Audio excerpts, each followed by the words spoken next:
What's up, everyone? Hello from a frosty Beijing. Firstly, Happy Chinese New Year to all of you out there. May the Year of the Tiger be a successful one for you all. Let's get right into some Mushin martial culture news. I recently made public a lesson video that is on the Huajin online learning platform. It is a lecture on an important classical theoretical concept from traditional Xingyi Quan theory. It is an aspect that is quite commonly misunderstood by many practitioners, so I decided to release the entire lesson publicly on the Mushin Martial Culture YouTube channel. This also gives you insight into the quality content that is contained within the Huajin learning program, as in addition to the practical lesson videos, once a month a lecture video is also made available to the members of the program, so go check it out. I also released the fourth part of my interview series I did with Xiaodong. In this episode, he discusses his matches with Tian Ye and the Wing Chun proponent Ding Hao, and what led up to them. Xiaodong also shares some of his personal opinions regarding the style of Wing Chun. Also, I released the first part of Bagua Zhang Liu Jing Ru, Flow Like Water, Drift Like a Cloud. This documentary, which features the well-known Bagua Zhang practitioner Liu Jing Ru, was compiled in 2014, and I have fully subtitled it and dubbed parts of it, as well as added relevant info for the international community to enjoy. I'll be releasing it in 3 parts. In part 1, that is released, Liu Jingru discusses parts of his history and some history of the art of Bagua Zhang. I will also be working on some other interesting projects related to Bagua Zhang over the next few months, after I finish releasing the final Hidden History of Shuai Jiao episodes. I have been working hard on finishing this history series, and I hope to release the last episodes next week. So, there is something for you guys to look forward to. Okay, as you know, the various Mushin martial culture merchandise is available on my Teespring store. There is a variety of items available now, so go have a look. If you feel like supporting this podcast indirectly, getting some of the Mushin martial culture merchandise is one way to do it. You can find the store at the link in the show notes. Another way to support this podcast, as well as all the Mushin endeavors, is through Patreon. There are general support tiers, and there's also a third tier, the Huajin tier, in which you can study the arts of Xingyi Quan and Bagua Zhang in depth. There is already quite an extensive library of lessons on the arts released, with additional lessons released regularly. If you are interested in learning Xingyi Quan or Bagua Zhang, give the course a try. The Patreon site may be found at patreon.com/Mushin Martial Culture. That's Mushin Martial Culture, all one word. You know, any support that I can get through the Patreon site is highly appreciated. Many of the endeavors, for example, the Bagua Zhang Liu Jing Ru Flow Like Water, Drift Like a Cloud series, is an extremely time-consuming and taxing endeavor to do. So, your support enables me to continue to focus and release these things. Okay, with that out of the way, let's get into today's podcast.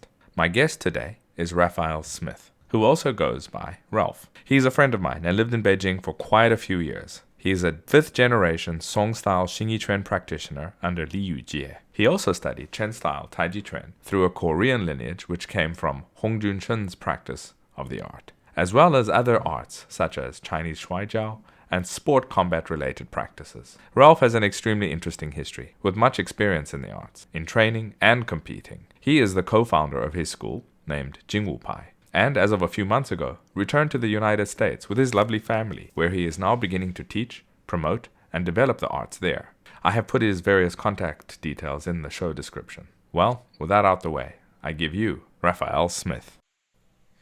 Okay, welcome to the Drunken Boxing Podcast, Raphael Smith. How are you doing over there? Doing good, man. Thank you for having me. Oh man, it's my pleasure to have you on. You've just recently moved back to the States after living on this side of the world for a very long time. How are things going with your move back? Finally settled, man. Took a little time, got through the reverse culture shock, and now, just grinding, working, and being I'm a new pops, man. So yeah, congratulations everything is on the new. baby. Congratulations on the baby. So, when did you move back? I saw you last just before you left. That was, geez, I can't even remember what A month week that before. was. Oh, it's September. Yeah. It was September, huh? Damn. Yeah. Time's flying, man. Yeah. It feels like yesterday. It always does. It always does. And then we have these conversations and realize how long ago yesterday really is. Shit, man, that was September. Wow. All right, man. So why don't you give us a little bit of your background for the listeners? You can, you know, we'll go. We'll take it from there. Sure. Ralph Smith, Kung Fu practitioner, started out in Southern Mantis, Juk Lum. Well, technically, I started out in Shaolin, but the experience is so bad, I never really tell people that. You've deleted that from your CV. Yeah, man. No disrespect to Shaolin cats, but yeah, Shaolin didn't treat me right, so I went to Juk Lum, Okay. and I was doing Juk Lum for about 7 or 8 years. Um, That's Southern Mantis, right? Southern Mantis, right? Before getting to China, and ultimately, man, to be honest with you, I would still be doing it now, Mm. but ran into politics. Nobody likes Kung Fu politics, and Oh, ultimately, in order for me to be, the martial artist that I wanted to be after arriving in China, I had to make some decisions. And so I chose to kind of focus in other martial arts. And me and my okay. Juklum family in Atlanta and in LA and different places. I'm still connected with Juklum, but just not a part of the system like that anymore. So you started in Atlanta. Mm-hmm. Mm-hmm. Okay, I tell okay. people I got everything I needed from Chinese Kung Fu I got from two black men in East Atlanta. Like and I didn't know that until I got to China to know that. Okay. Like I got everything I needed there. Well, you lucked out. You lucked out. That's a good thing to say, you know? I mean, a lot of people are like, "Man, I got everything I didn't need from these people for the last 15 years and now I'm starting all over again." At least you have the opposite of that. Well, minus Man, your I bad got that. I experience. got that one. I Yeah? got that one too, though, bro. Man, listen, I got that one too. Ah, good. Good. Well, talk a little bit about your training with them, who they are, if you, I mean, if you want to, and where, when, what, why. So I started out in Jaklum with Sifu Peter Goldburns and Troy Taylor back in 1998, 99. Okay. And at that time, I had to be, wow, it's been a minute since I thought back. I had to be 15. I had to be Okay. 15 when I started with them. And, they had a small school in, in, in Decatur, Georgia, which is the eastern part of Atlanta. Mm. And I remember going, and I should say I remember calling the school, and the guy who picked up, who I would later learn was Sifu Troy, was like, yeah, the t-shirt is $10. Monthly dues is $60. We train Tuesday, Thursday, Saturday, 2 hours. That was it was no frills. It was just like That all was the business. sales pitch. That was the sales Yeah, it pitch. was all business. And then he reminded me before, we hung up that, no Chinese teachers here also. Okay.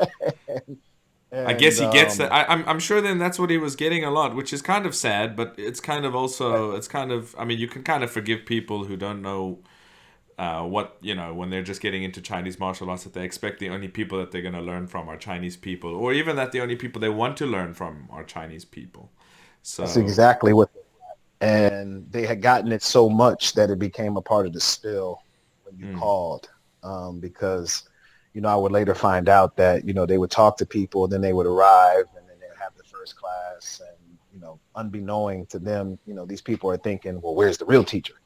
right. But no, you're in front of the real teacher, and then they'd have that conversation only to find out that these people would just fall off because they were expecting something that wasn't there at that school.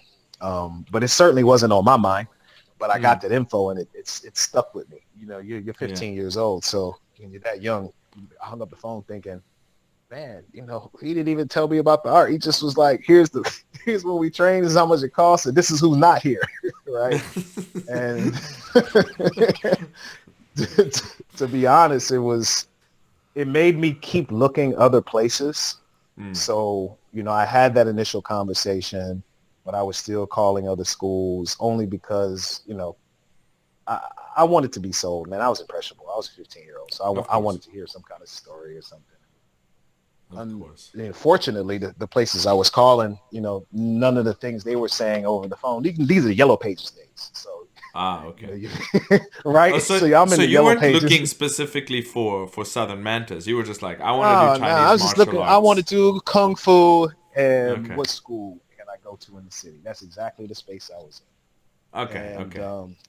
so I could have ended up anywhere, and I ended up in the place that had, the smallest sale pitch simply because after calling different places, I remember thinking they seemed the most direct, and I was coming from that Shaolin school, which Mm. was, they were quite, I don't want to badmouth them, but they left a lot of things unsaid that made it very difficult for a 14-year-old who wants to do martial arts, whose mother is spending, her extra money on a child having a leisure activity. And, Mm.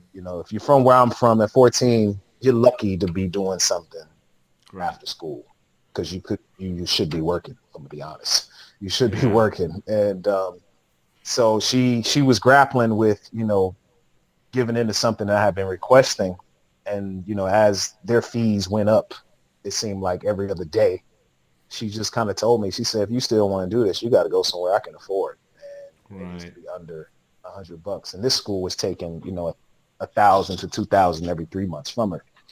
Oh, And that's so, in those days. Jesus, what were they gold plating their kung fu? What the hell was going on and over there? I could tell you exactly what they were selling because I remember the pamphlet.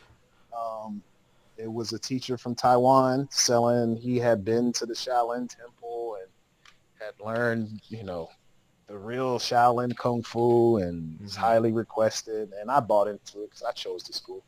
I Right. bought into it. I'm 14 years old. Of course I Of bought course. into it. I watch Kung Fu movies, right? So Yeah. I'm believing that he is what he says he is. And I'm pretty sure he is, but he didn't take me serious. I remember him telling me several times I should be using my Saturday to go to Six Flags or play with my friends. And in my mind, I'm thinking, man, I'll wait. I'm going to class once a week. I can't wait till Saturday coming. You're telling me I should be thinking about other things? That's a shitty thing And to say. I'm sorry. yeah, I'm it's sorry. all That's a good. real shit, It's a especially part to of a the kid. journey. Especially to a kid. I Yeah, mean, those kind of people are supposed to, they're supposed to help you be somebody that you're aspiring to be, even if you don't know you can be that person. Not try to push you down. I'm absolutely. sorry. That's just not what Absolutely. it's And supposed to be. I don't want to give them too much light, but it there were many other things to where even then my young mind kept thinking, well, the master's always mean to the new student. So I really Oh, romanticized, something that was quite toxic. right, Um, right. but ultimately, fate had it that, mom said financially, this is not going to work. And if you want to go there, then this is stopping. And if you can't find anywhere else that's cheaper, then you got to wait until you can afford it on your own. I have And so, a couple of friends that I've met over the years in Chinese martial arts, and I'm talking about somebody that was training here, and they had a very similar relationship with their teacher in that mm, they were doing a type of bagua. I'm not going to go into names, and it started off that the teacher was very excited about whoever would be coming through as a new prospect, a new student, right, and be all excited, and then a few months in, he'd kind of, it's like losing interest with a new toy.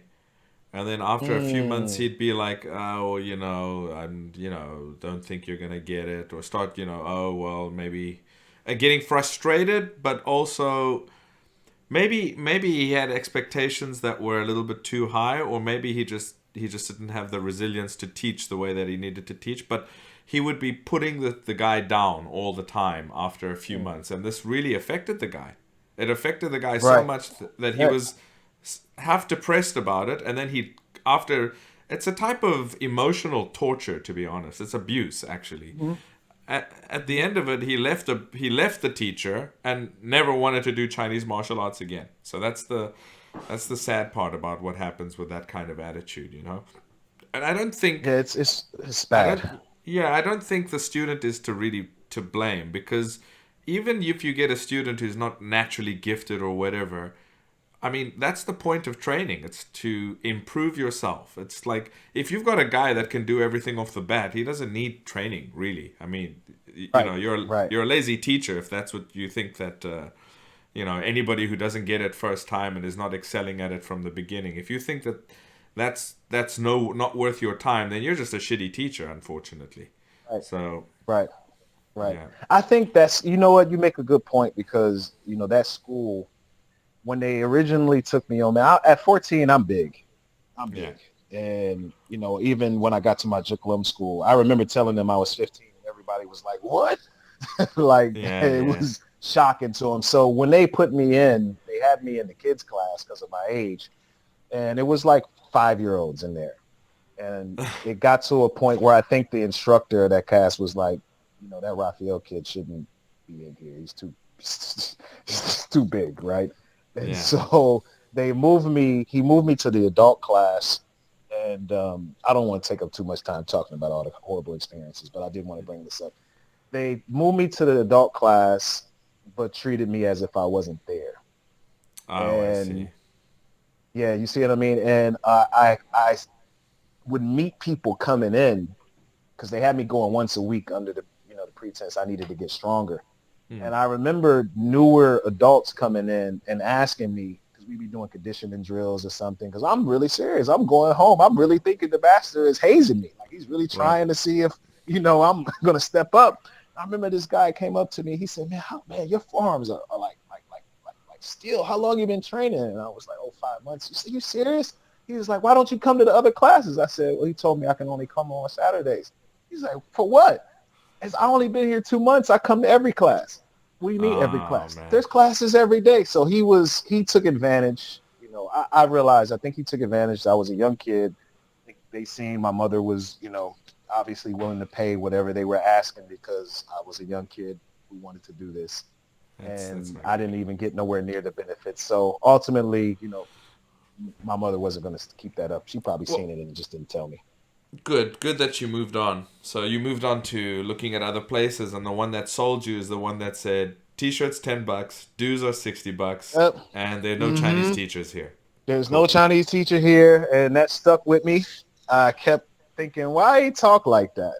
I'm dead serious. Like I was talking to other places, and I kept thinking, why he talk like that? But then, the yellow books era, the yellow pages era, you didn't really have YouTube or something Yeah. to look up an art to see what it was like. So I would go through the kung fu movies and try to identify like a Southern man is. And I remember I came across North Shaolin versus South Shaolin, the Shaw Brothers, Invincible Shaolin, the Shaw Brothers flick. Oh, okay. And Okay. I seen Lo Mang's character getting trained in the Southern Madness, and I was like, oh, is this? It wasn't exactly that, but that's how I was like. I was like, yeah, I'm gonna go back, or I'm gonna go. And I remember going to this school, man, and it's exactly what somebody like me needed. It was, Ah, good. at the time they were young brothers in there, and for where I was in life, they got to be a haven and really, a place to where I could allow that side of me that didn't think, anybody in Atlanta did kung fu. It allowed me to kind of dream. And so I'm always forever grateful to them. I always say it, I don't think they'll ever know, but everything I needed to know for kung fu, those guys gave me. And I double down on that all the time.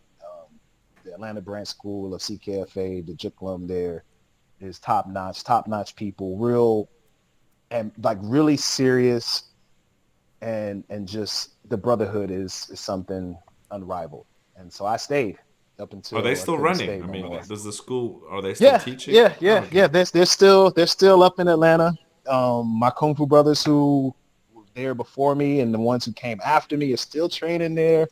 The Jiklum, as I've understood it, at least through the Puyi group, schools have, they're not huge in numbers. So you're not Hmm. looking at 15, 20 people. It's always like a core group of like 7 to 9 people. Okay. And, most people in that art, if you like it, you really like it. Yeah. And you're in it.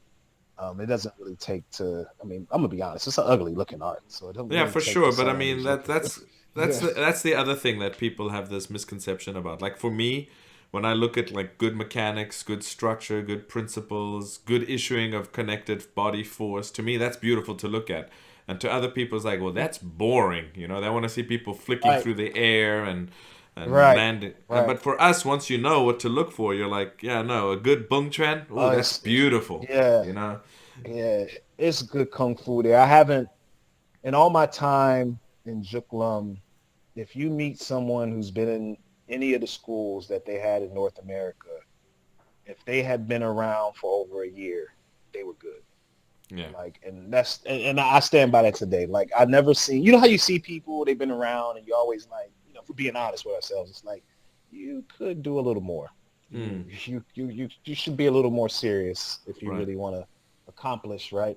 And I never seen that in Juk Club because ultimately anybody who gets to that point, usually it's like half a year in and they kind of like phase themselves out.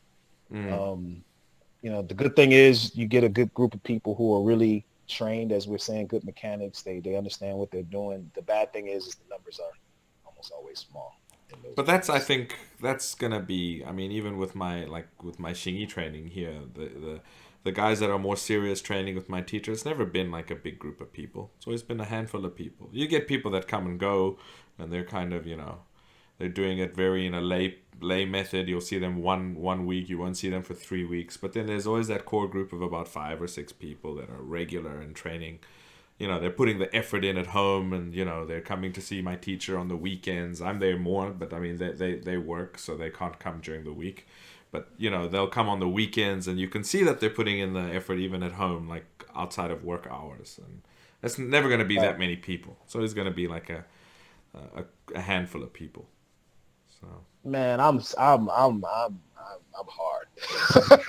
yeah. Like I say that because with my master and my kung fu brothers, I always want them. I'm like y'all suck. I'm sorry, and it's not. It's just y'all should be better. I feel like the teacher put in the work for us, to No, I to to agree. to try to meet. And she always says this to me, but I recognize it's me. She's like, some people they do this because they just want to balance their life, and she's totally okay with people who Mm, she might just be teaching them P Twin for 4 or 5 years, and yeah. she knows they're not going too far, but they like it, and she's like, they come by and they have dumplings with me, and I enjoy them. Whereas inside of me, but I'm like, sure, for you didn't grind the way in my mind, you didn't put up with what you put up with to have that.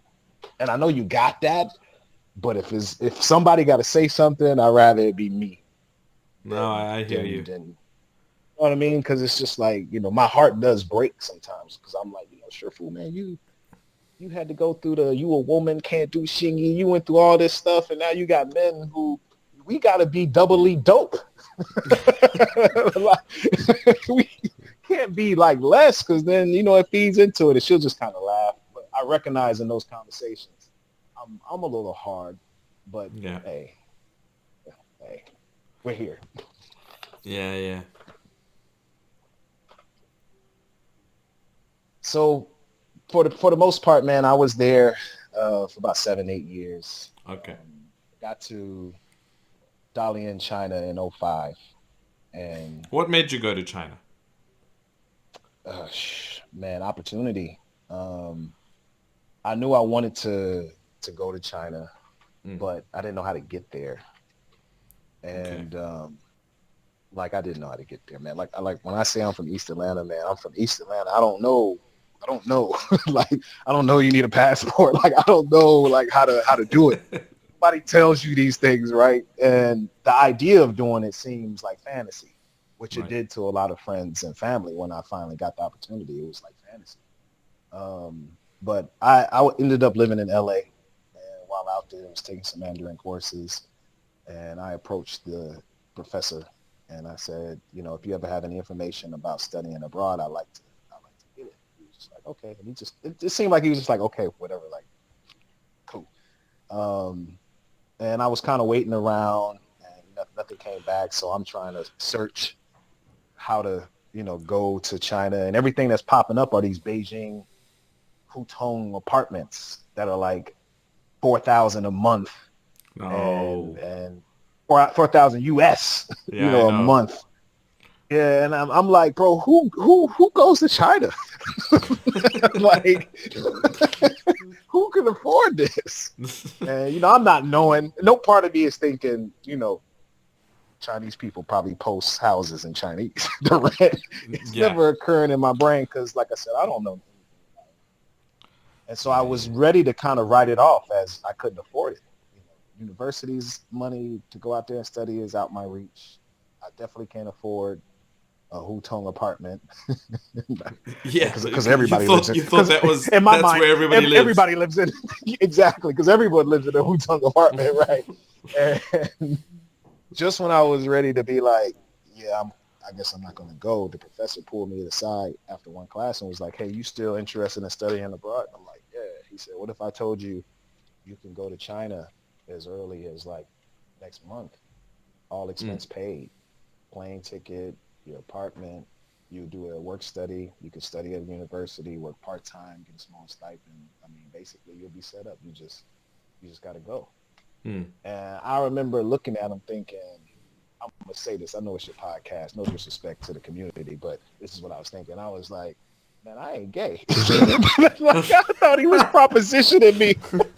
I thought it was a proposition. I thought it was a proposition. I'm dead serious. It's the honest truth. All right. So I'm going to tell it. It's my truth. And I didn't say that, but I was just kind of like, I was like, all right, cool. I'll let you know. And I kind of walked out of the classroom thinking like, what are you doing? Like, what?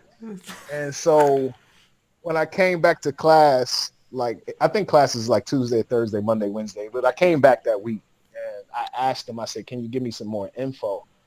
And I'll let I want to really think about it. But it ended up being what he said it was.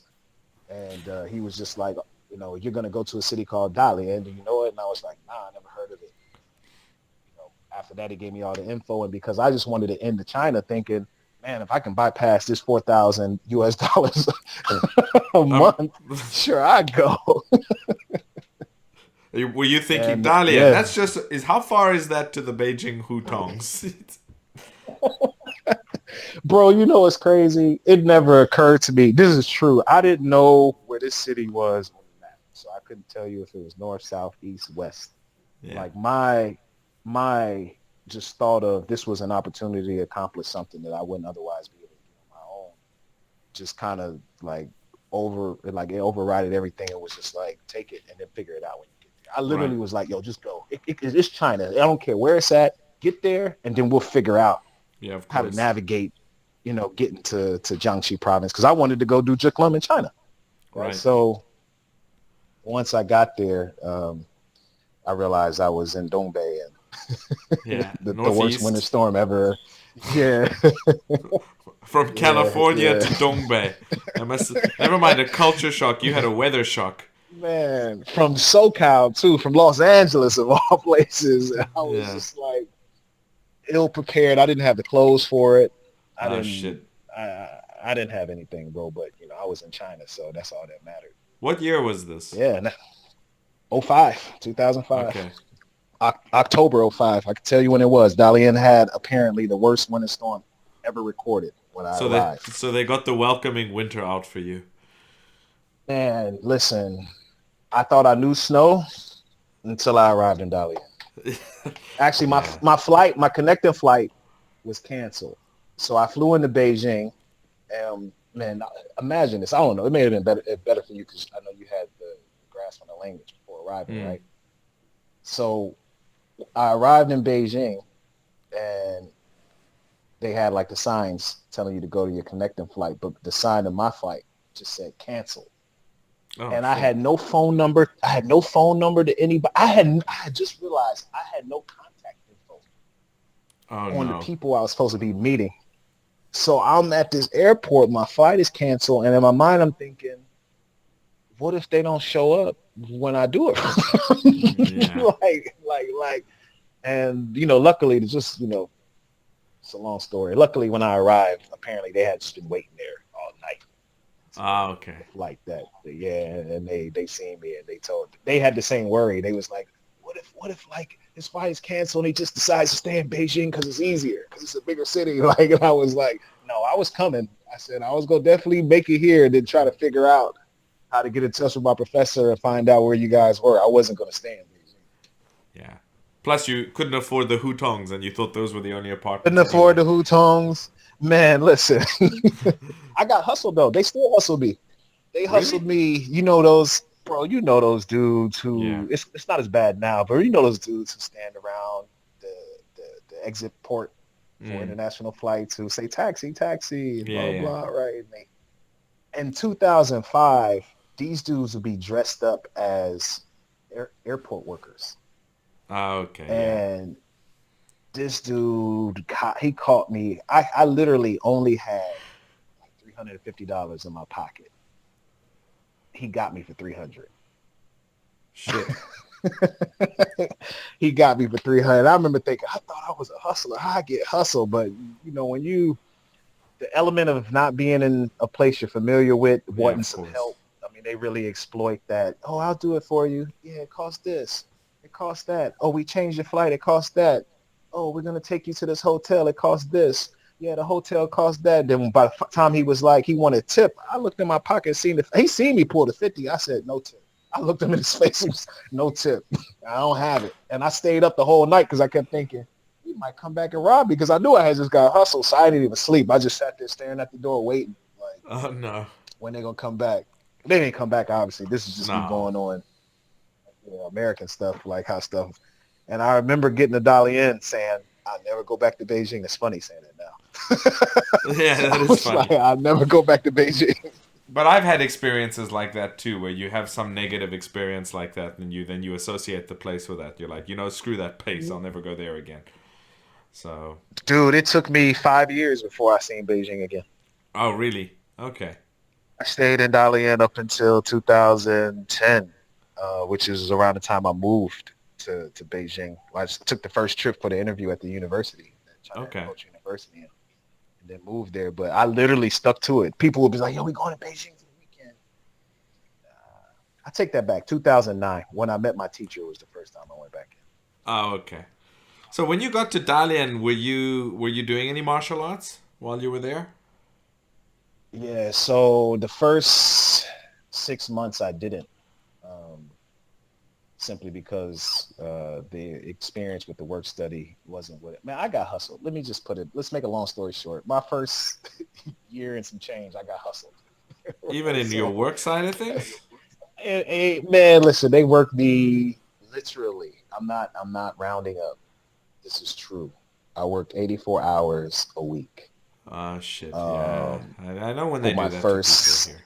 yeah, my first 7 months. That's I didn't see because in Dongbei when the winter hit, it gets dark like around 3:45, four Yep. o'clock. It's, Yeah. it's it's getting dark, right? So I didn't see my apartment in daylight until after 4 months because I was leaving so early in the morning. It was dark, Yeah. and I would finish around 8, 9, and right around May is when I first seen my apartment during the May holiday in sunlight. That's how I was working. So I That's didn't not have good. time to. Nah, it was not good. It was a good introduction to China, though. It taught me everything I needed. I tell everybody that first year and a half taught me everything I needed to know to navigate living there, Right. because I met, I think, the worst possible scenarios to know better. Right, right. Um, but after about 7 months, the work study contract was up, and I was slated to return back to the States, but I didn't do anything but work. I didn't have any Hmm. cultural experience or anything, and even the Chinese classes weren't what they were supposed to be at the university. So I decided to stay, Okay. with the condition of them cutting my hours down. And I found a lost track teacher, the Mise Chen, and was Okay. doing long fist um, for about. I started with him, and I say part time because I still very much was a Jiuquan practitioner for about pretty much to the end of '06, from like the end of summer '06 to the end of '06. I was like a part-time Mise Trend practitioner because my, Okay. my my goal was to get to South China. Like I wanted to get to South China and more Jiuquan. Yeah. So I get there, I go, I make a trip, and I visit the Hong Kong branch of Jiuquan, not knowing that there's this big political rift between the Hong Kong practitioners and everybody else Oh, okay. I outside of don't Hong even know Kong. that. 'Cause I know very little about the inner workings of Southern Mantis. I mean, I always thought it's Yeah. pretty well propagated, like in the States. There's quite a lot of practitioners in the States. It's kind of well known. I mean, everybody knew Henry Puyi until he passed away a few Mm-hmm. years ago, and you know, but I didn't know there Mm-hmm. was factions. I didn't know. And I was doing it, and I didn't. Nobody had told me like, "Yo, if while you in China, make sure you don't be going down." This nobody told me, right? Yeah, So I'm thinking like, "Yo, I'm about to go and represent, for Jiklum. I'm gonna try to, learn as much as I can. That way, when I go back, I ain't. That's my personality. I want my teachers to be like, "Yo, you really grinding. You really, right, you right. really representing." So, I made that trip, man, to Pingshan, Shenzhen, where they Hmm. have Jiklum School. I forget the teacher's name because this is so long ago. And mind you, I didn't call, bro. I just looked him up through Baidu, got the address, and, And and arrived. trusted he would be there. I'm dead serious and trusted he would be there. And Oh man. I remember there was a bus that went from Shenzhen, one of Shenzhen's bus stations, to Pingshan that took me a day to find. And the bus driver was like, "There's no bus that comes back tonight." And so it was all or nothing. And I was like, "Oh, I'll just find a hotel up there." And he dropped me off. Pingshan is a small place, bro. Right. It's like being deep dashing Hebei. Nothing's down and nothing. I shouldn't say down. Nothing is up there. Yeah. And so I get there, and one of like the motorbike drivers, he sees me, and he comes over and he starts speaking English. And I'm like, "Yeah, I'm trying to," and I show him the address that I had written down. And he's like, "Okay, I'll take you." And I was like, "Cool, he know it." And not realizing it's just the main street. Thinking, "Oh, he know it, like it's a famous school." It's like the only main street, right? So he shoots me over there, and they got like the gutters are over the glass are closed and locked. So I'm like, "Oh man, ain't no bus back." So I asked the motorcycle. I said, "Yo, is there any private cars? You got any numbers for private cars?" And he gives me one. And I told him to wait because I wasn't sure. Yeah. And he's waiting there, and I ring the bell, and this guy answers, and he's speaking, I'm guessing, some southern dialect. And I'm like, "Kui shuo putonghua ma?" Okay. And he's like, what did he ask me to the? It was like a real rude way. I can't remember, but he was kind of like, "Just what do you want?" Right? And I was like, "Well, I sure going for the." And he's like, "Xiaodong, Xiaodong, Xiaodong." And so I'm waiting, and the gutter doors go up, bro. And he comes out. The school is beautiful. Oh wow. It's gorgeous. Yeah, and he invites me in. We chat for like about 2 years. I'm not gonna name any names because put it this way, I got a lot of gossip about some very well-known Western people who made their way to Pingshan and Okay. about his relationship with those people. He told me straight from his mouth. I'm not going to repeat it, but I heard it. I never, to this day, that's all I tell people. And I was just like, wow, man, this art has really big problems. And Hmm. after he told me all this gossip, he asked me, almost like he was trying to set up the mood for it. He said, "So who do you study under?" Yeah. And I didn't know how to say Henry Puyi's name in Chinese, so it was a Yeah. good thing.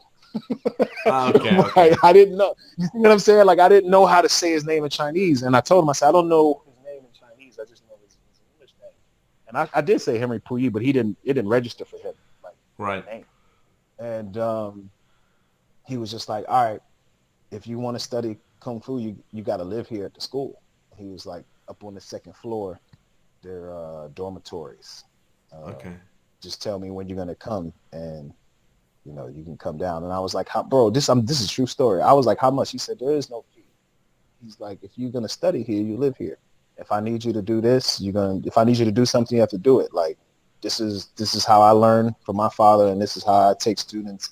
And then he named those names of people who arrived in Pingshan and Okay. talked about why he kicked them out because they couldn't fulfill these requirements he was laying out for me. Like, no Joe Bobs. You can't be going down and doing this. Like, you got to be No serious. drinking, no partying. Yeah, right. And so I'm like, bet, I'm excited. I'm like, this is why I was trying to get into China in the first place. Right. So I shoot an email to all my Juklum brothers in the Yeah. States. And I never gotten like a direct, like my teacher in Atlanta I never gotten, he never had to like call me out on anything. Okay. Ever. And I remember I sent that email. I took the car back to Shenzhen. I went back to the hotel I was at, and then I walked over to the Wangba, to the internet cafe. And the first thing I did was I emailed them, like, because I studied at a school in LA too. So I sent the teacher who I was real close with in LA this message. Then I sent the Kung Fu brothers and my teachers in Atlanta the message. So it was all in one email chat. It's like, yo, this is what happened. And I relayed to them the story plus some of the details that I'm not saying here. And everybody got back and was like, yo, that's what's up. Yo, do that. And everybody's fully supportive. They like, do it. Yeah. Including the teacher who ended up calling me out. So the next morning, I get up because, I'm just in Shenzhen waiting till I get back to Dalian. I'm about to pack my stuff and move. Yeah. Right? Yeah. So You've decided. Next morning I get up. You're divorcing Dalian. Right. I'm out. I'm ready to go.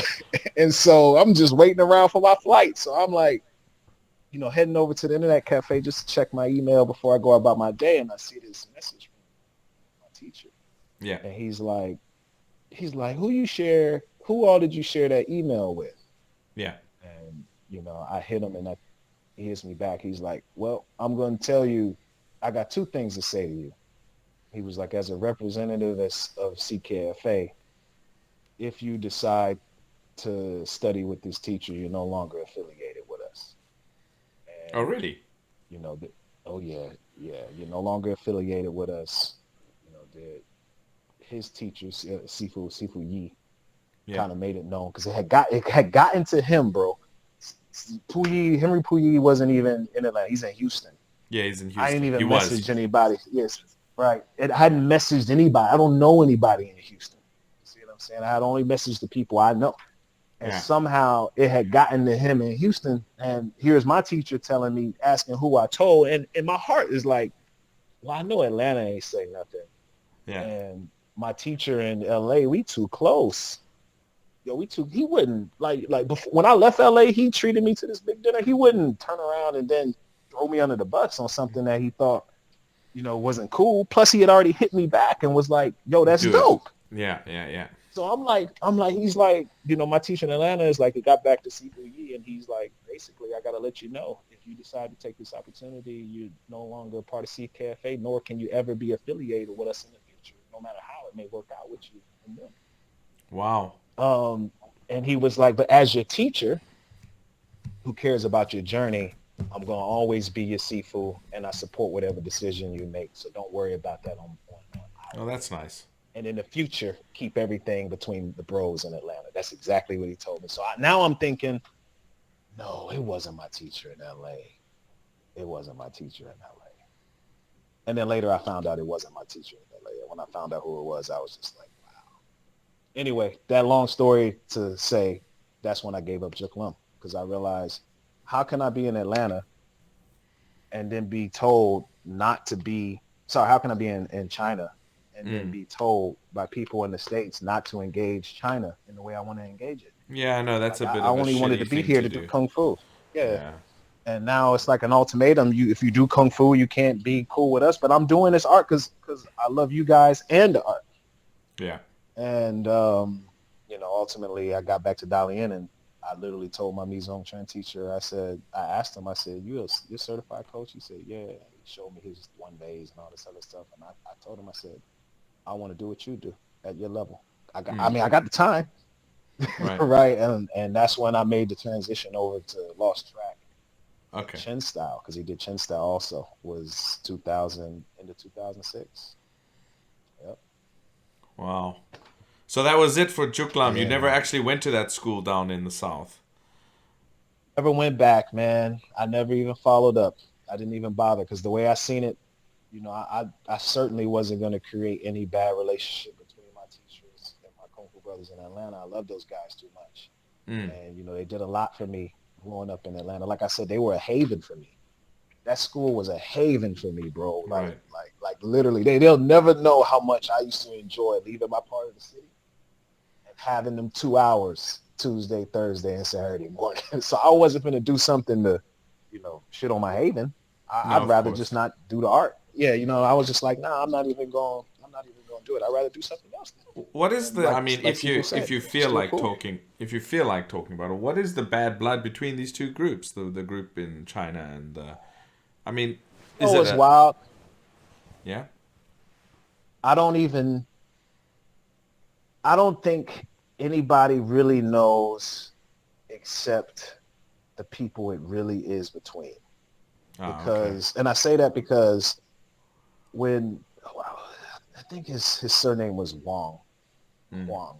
I can't remember. But when this teacher in Pingshan was barking about the people who had visited, his biggest gripe was that the teachers who left Hong Kong, Shenzhen, basically the Guangdong, Hong Kong area, those people when they left, he felt like they kind of shitted on his father. He felt like they for lack of better words, they went on and created these kind of like subjuglum groups with them as the head, while not Ah, honoring that his father was kind of like, it was a one seafood kind of thing. Like right. there's one seafood. There's not many seafoods. And that's the impression he gave me. Whereas, mind you, I'm not getting, this is why I'm reading into. Mm. And when everything happened with me going there, the various things that I was told was that, the Hong Kong group felt that people in North America felt the Hong Kong group just had a problem with their way of doing things. And there was this Mm. air of kind of like entitlement because they remained.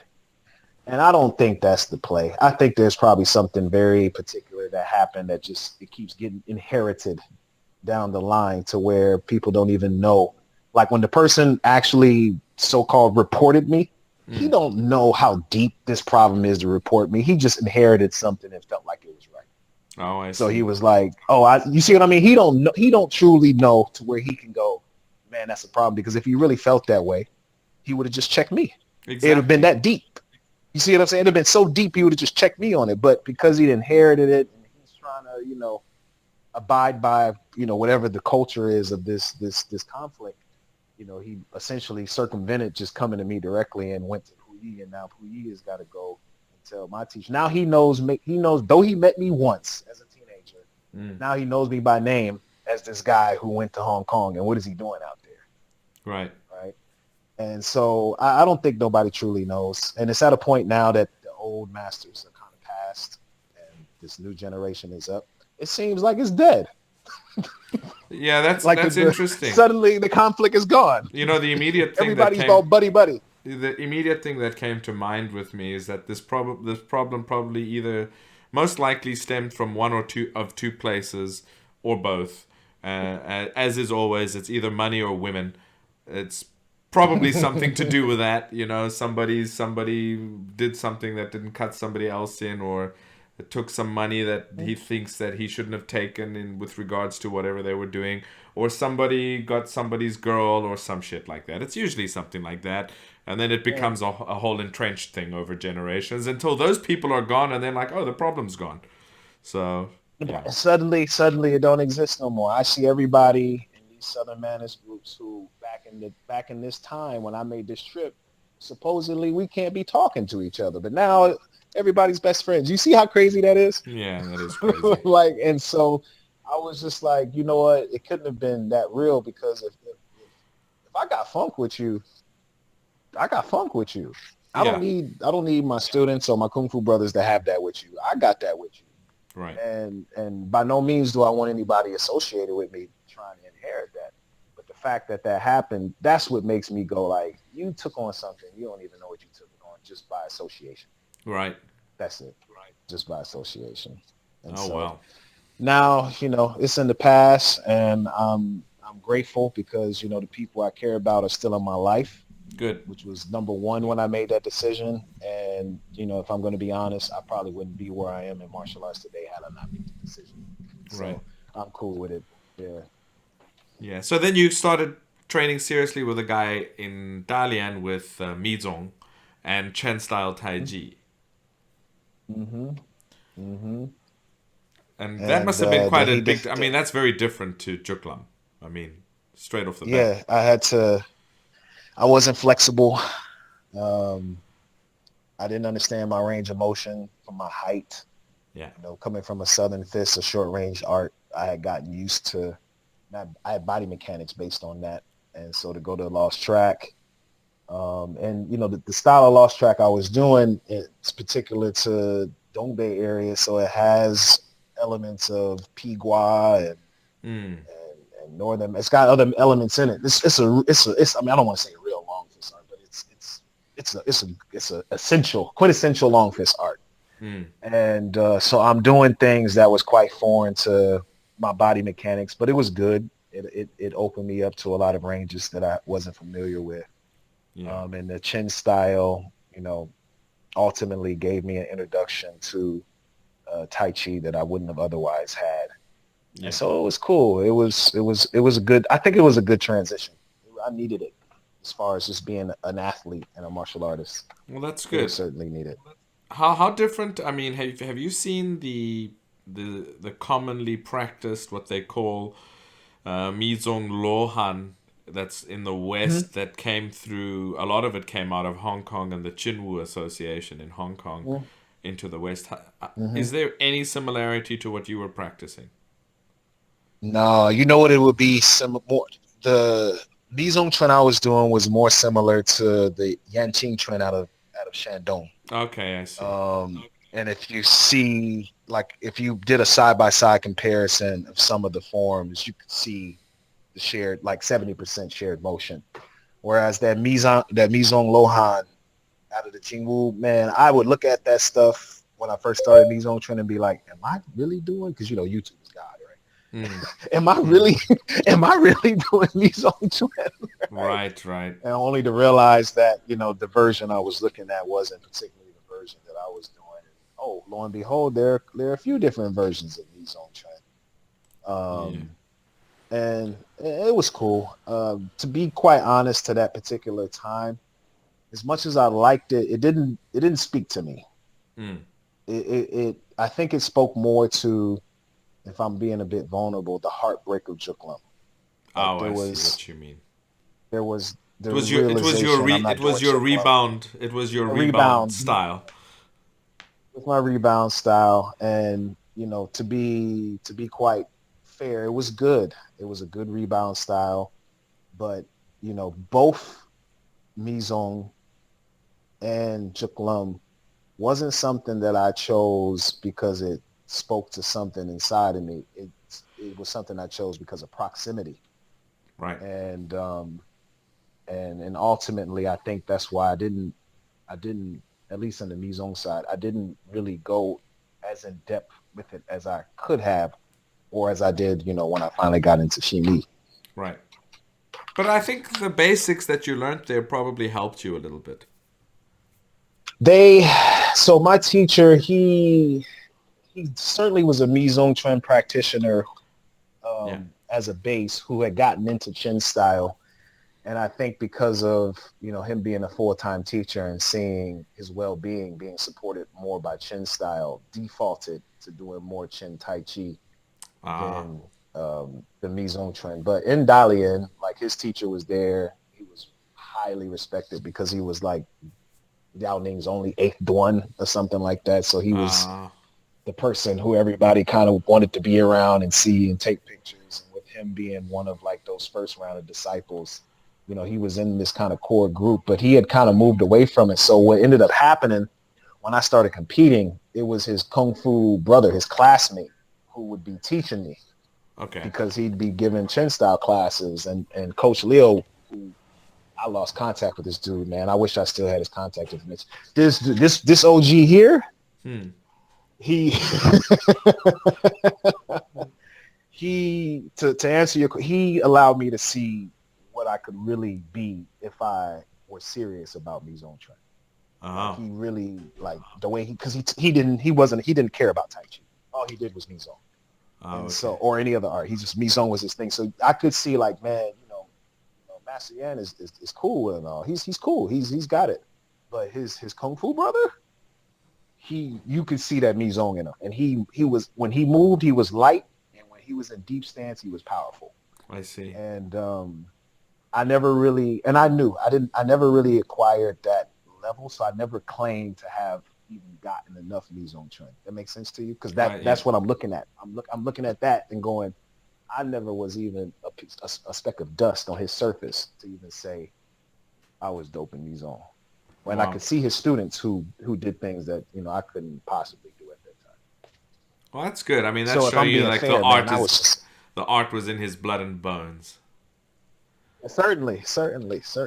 He obsessed over it. I remember him showing me the sets that I would compete with, and he Right. would always say he's like, he's like you only do this when you come to class.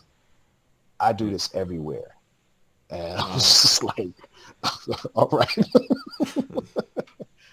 all right, I guess that's how it I should be, get it. right? I mean, that's kung fu, you know. It is, it is, it is, You and I'm mentioned that. grateful because Yeah. Go ahead. I was just gonna say I'm grateful because he's somebody who I keep in mind when I think about the type Yeah. of seriousness needed in That's training. good. That's good. You mentioned the Yeah. similarity that you'd say between Xingyi Quan. When you were in Beijing, did you ever get a chance to see the Chuojiao Fanzi that came through Wubinlo that's been handed down in Beijing? I haven't, man, and what's crazy? Hmm. Don't take this comment as 10% correct because I never really inquired with my shifu on it. My shifu teaches Chor Jiao and something else. In fact, she teaches both actually to the kids. Okay. And I always wondered where she got it from. Okay. Um, but I bring that up simply to say that's the only person I've seen do it in Beijing. Okay, yeah, because I mean, there's a particular lineage that was handed down in Beijing that came. The most prominent person was a guy called Wu Binlo. He died, oh, I'd say maybe 40 years ago, but he was well known, like at the beginning of the Republic, end of the Qing. He's his his style has a connection to Yenqing, but he took because Chuojiao Fanzi is quite an interesting system because it's not like they're mixing Chuojiao and Fanzi like into one thing. The style Right. comprises of Chuojiao sets and Fanzi sets, right?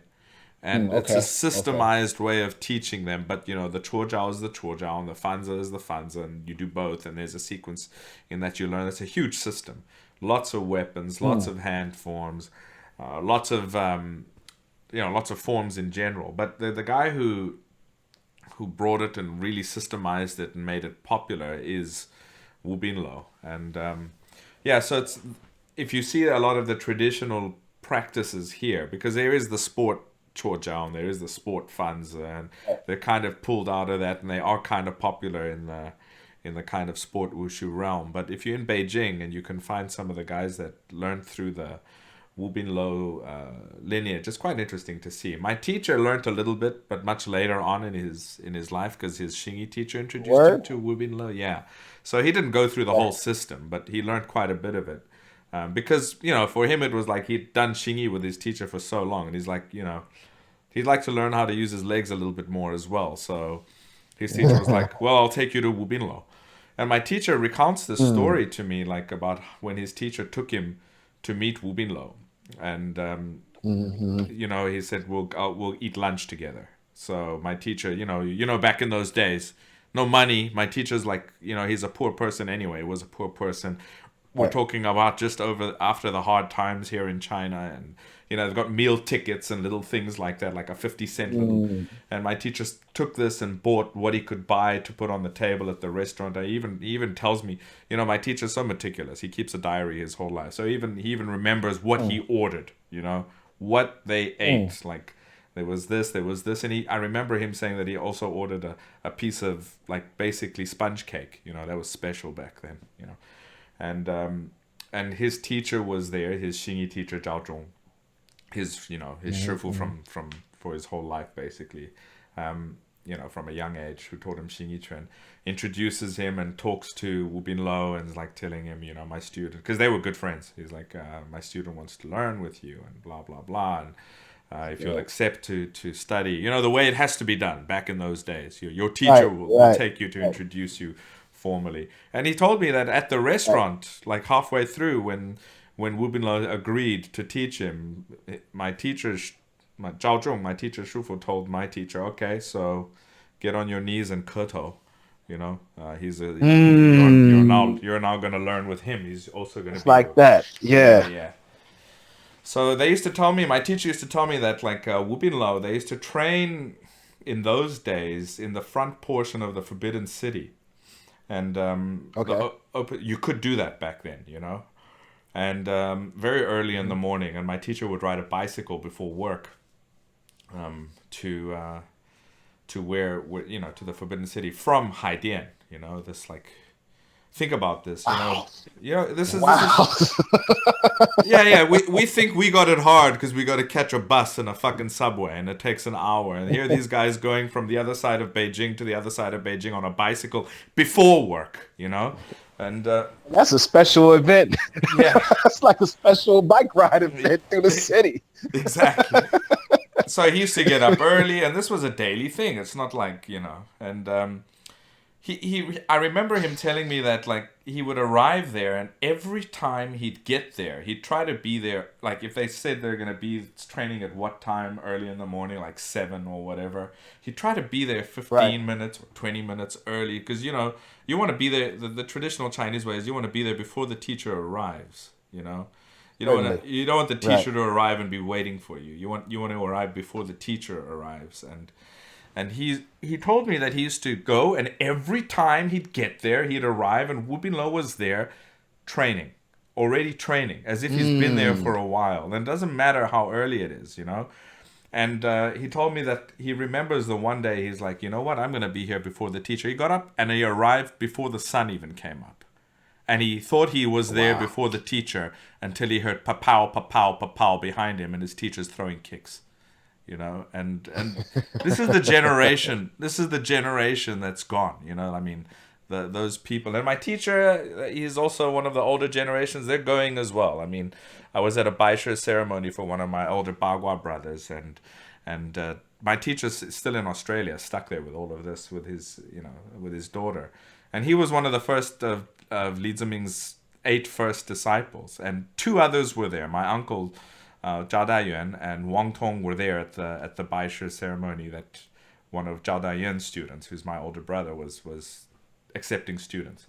So I shot a message to my teacher, and I said, I was at this thing, and I saw Zhao Daiyuan, who I see him every now and then anyway, and Wang Tong, but I said, you and those 2, I know you guys where you are, but I haven't seen many of the other guys. I remember Ma Chuanshu, who's my older uncle. He passed away at the beginning of the pandemic, but the others, from the original 8, I'd see them in passing. They weren't always regularly coming to these things over the last 15 years or so. And I asked my teacher, I was like, where are these other guys? Because only those 2 arrived. And he's like, Byron, we're the last 3 that are alive. The others have all died. And that kind of hit me. It was kind of a shock, like, oh my God. And, from the 8, there's 3 left. And even those 3 are pretty old now. I can see a big difference between this time I saw Wang Tong and the last time I saw Wang Tong, which was just before the pandemic as well. So it's like, wow, man, we've got to hold on to these times, because they'll be fleeting. They'll be gone, Definitely, man. And we got to step up, man. I've been saying this a lot. We're at that time, that age, and that time in our training where we're seeing our teachers, for lack of better words, either enter the kind of retirement to where they're not, who they were. Yeah. In their heyday, or they're passing. And, we're going to be students for life, but I recognize that kind of, getting that fire up under our butts and going, I got to hold this down. Yeah. I gotta kind of be present in a way to where I may not be able to fill these shoes, but I can at least step in the footprints. Yeah, And people can see that, okay, you know, such and such Shifu left this right. person behind who's really taking that charge to go forward. Because it's something I feel like I see. Oh man, I don't want to get too far on a tangent. I see a lot of teachers present, but not a lot of teachers holding torches. Does Yeah, that that's make true. sense? No, that's Like, true. Yeah, yeah. just like torch. Like I'm not trying to be here on my own accord. I was past this from my teacher, and now that I have it, I'm holding it up, and that's the only reason I'm holding Mm, this mm. position, because I'm holding this torch, and I think that's something we desperately need if we expect the youth to. Let me not get too preachy, man. This is where my heart lies. If we No, no. expect the youth to want to follow and keep doing what we love to do. Well, yeah, that's another thing my teacher says, which is kind of relevant. He'll be like, a lot of teachers today, their knowledge is like a tub of water, like a big tub of water, right? And one student comes and you teach him something. You take a jug full of this water and you give it to the student, and then another guy comes and you're giving him a jug full of this water. He says like, but you got to replenish this jug. This jug of Mm-hmm. your own Mm-hmm. also has to be replenished, because if you keep just focusing on giving this water out, you're going to run out of water. Mm-hmm. You got to fill up this Mm-hmm. jug. What does Mm-hmm. he mean by fill up this jug? Continuously training and improving yourself. Then this jug will Mm-hmm. always be full, and you will always have Mm-hmm. something to give to the next person, to the next person, to the next person. But the second you don't hold Right. yourself up to that standard, that jug's going to dry up. And that was an Yeah, important man. message when he told me that. That was quite a few years ago. So, It's gold in it. It's yeah. gold in it. And I'm glad you shared it, man, because it speaks to my heart.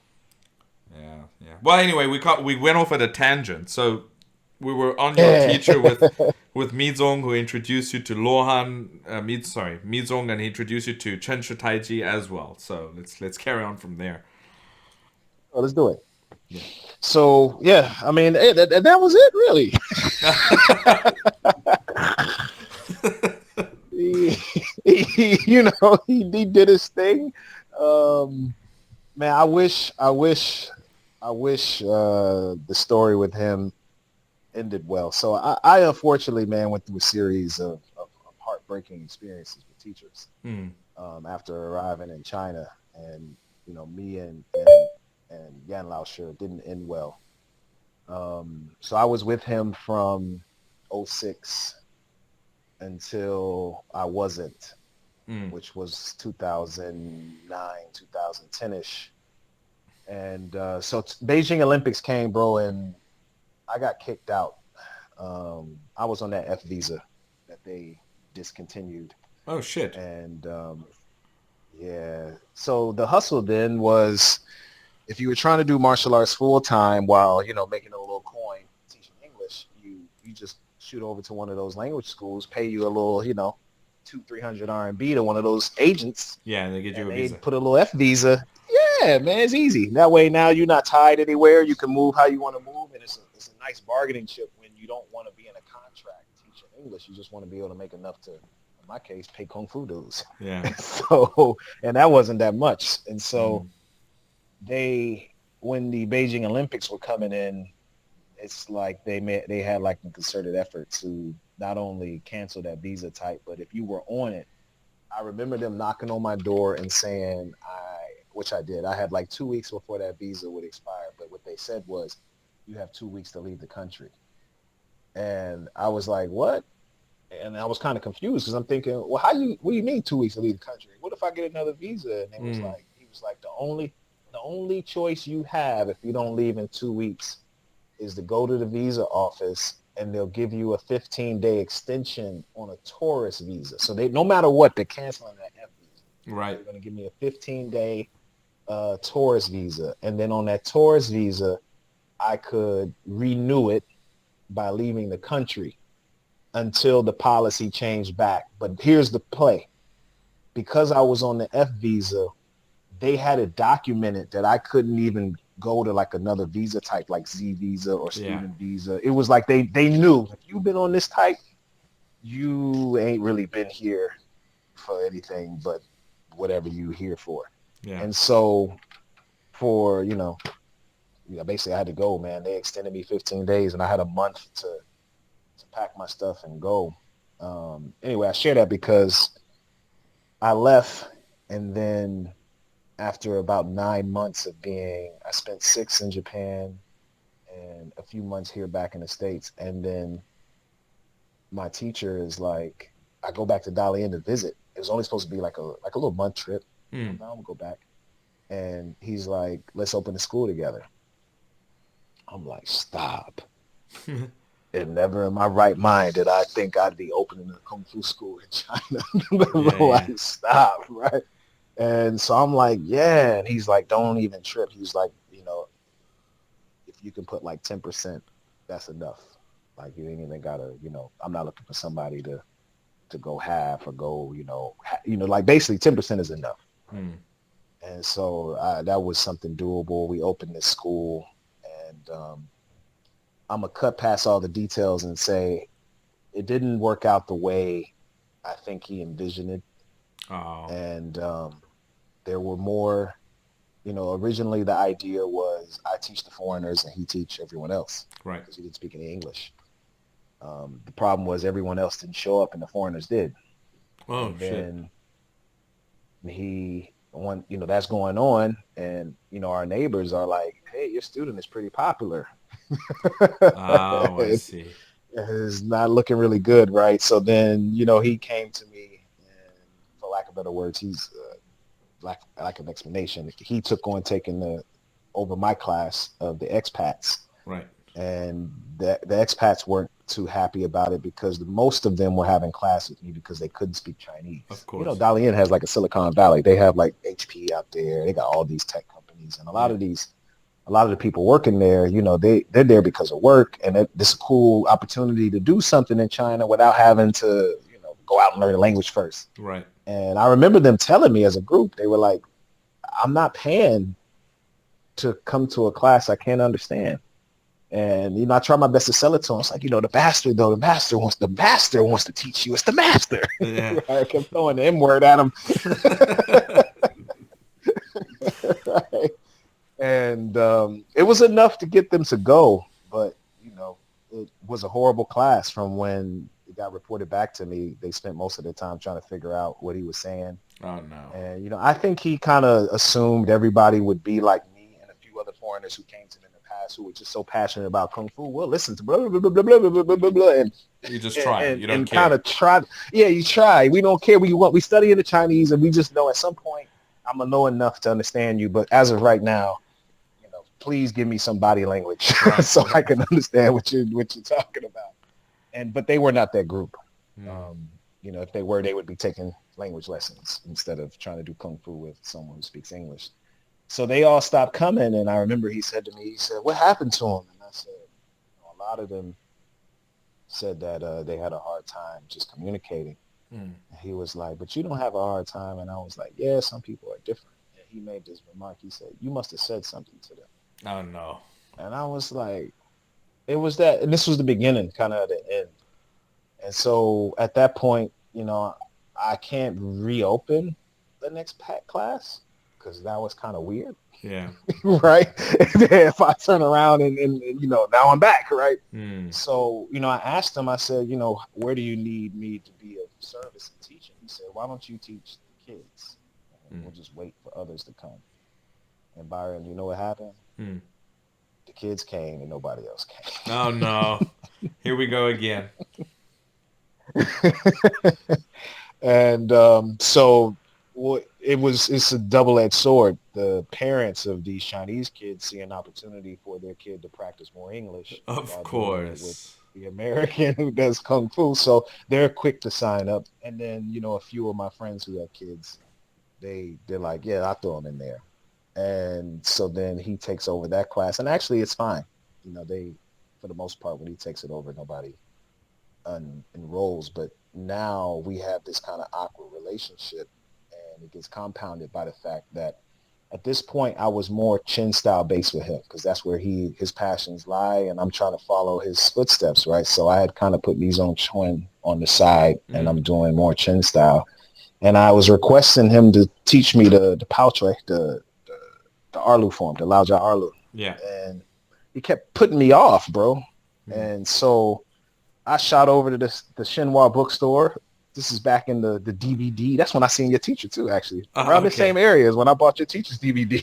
Okay. I shot over there and I copped a few, few of the DVDs, the BCDs actually. VCDs.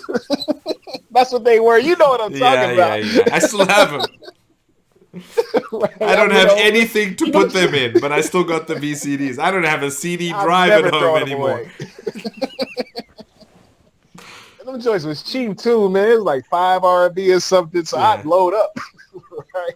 And I copped the Chen style Lao Jia Arlu form, and I taught myself the form at home. But it's not enough space in the apartment, so I'm like, I'm gonna go over to the school so I can really do the form. And I wasn't thinking. Your shows I wasn't thinking. Yeah. Right? It never crossed my mind this would be a problem because I'm just learning from a VCD, right? Yeah. And so I go into the school, and I'm in there practicing the form, and I guess it was well because he was watching me on the camera, and then he came into the room, and he was like, "Who taught you that?" I was like, "Nobody. I learned it from a DVD." He was like, "Bukananga," and I was like, "What?" I was like, "Nah, I really learned it from the DVD." And he was just like, "Nah, impossible." He just walked out, like kind of like angry, right? And so at that point, that was the day I stopped having classes, not by choice, because he stopped showing up during our regular training time. Oh no! And so I asked him, after like a few weeks, I said, "Hey, even though I learned from the video, I know there's a lot of details and a lot of stuff that I'm gonna need you to instruct me on. And I was hoping, now that I've gotten the preview, it could be something we can go through together." And he was like, "You still need work on your Ilu form." And I ain't gonna lie, my ego, I'm then more so than now. Don't give me a "you still need to" or "you might not be able to." For me, that means I'm finna go 1,000% on it. Like, that's what it means. Yeah. So as soon as he said that, I asked him, I said, "How much time do you think I need to be ready with the Lao Jia form before you show me the Ilu form before you show me the Arlu form?" He was like, "I don't know the time." And I said, "Give me 2 weeks." Because in my brain, I'm thinking, I got you on video. And if we really finna go there, I'm finna really give you, right? I'm finna really give you, right? And I want to see what you gonna say after I study. Because in my brain now, I'm thinking I've never really been so intent on studying a person's motion until that moment. And I went home, bro, and I drilled off this video he did in the car. I just drilled. And when that Friday came, it was a Friday. Friday came back around. He was sitting in the office, and I said, "Can you come see my form? I think I'm ready." He kind of smiled. He came in. And when I tell you, you ever do something so good, you don't understand why you did it so good this time and not the times, the several times. Like, I mean, I hit this form in a way where I never felt this good when I was practicing it. And when I finished, my arrogant side kicked in and was like, "Is it good enough?" And how you like them apples? His response was, his response was, "Good enough for a foreigner." And now at this point, I'm realizing we in a funk because that was my number one red button as a competitor. I used to hate hearing, "He's good enough for a foreigner," like as if me being a foreigner somehow didn't make me just good enough to get the gold medals I was getting. Right. And he knew that. We had those conversations several times for which he's defended me over because he knew how I felt about it. So I knew when he said that he was trying to communicate something. So afterwards, now we kind of in a space, almost like man-to-man space. Like ego. It's all ego, though. Because once he said, "Good enough for a foreigner," I was like, "Is it good enough for you to teach me the second roll form?" And he was like, "Monday." But now look what's happening. We not meeting on some building. This Monday is now established on like tension.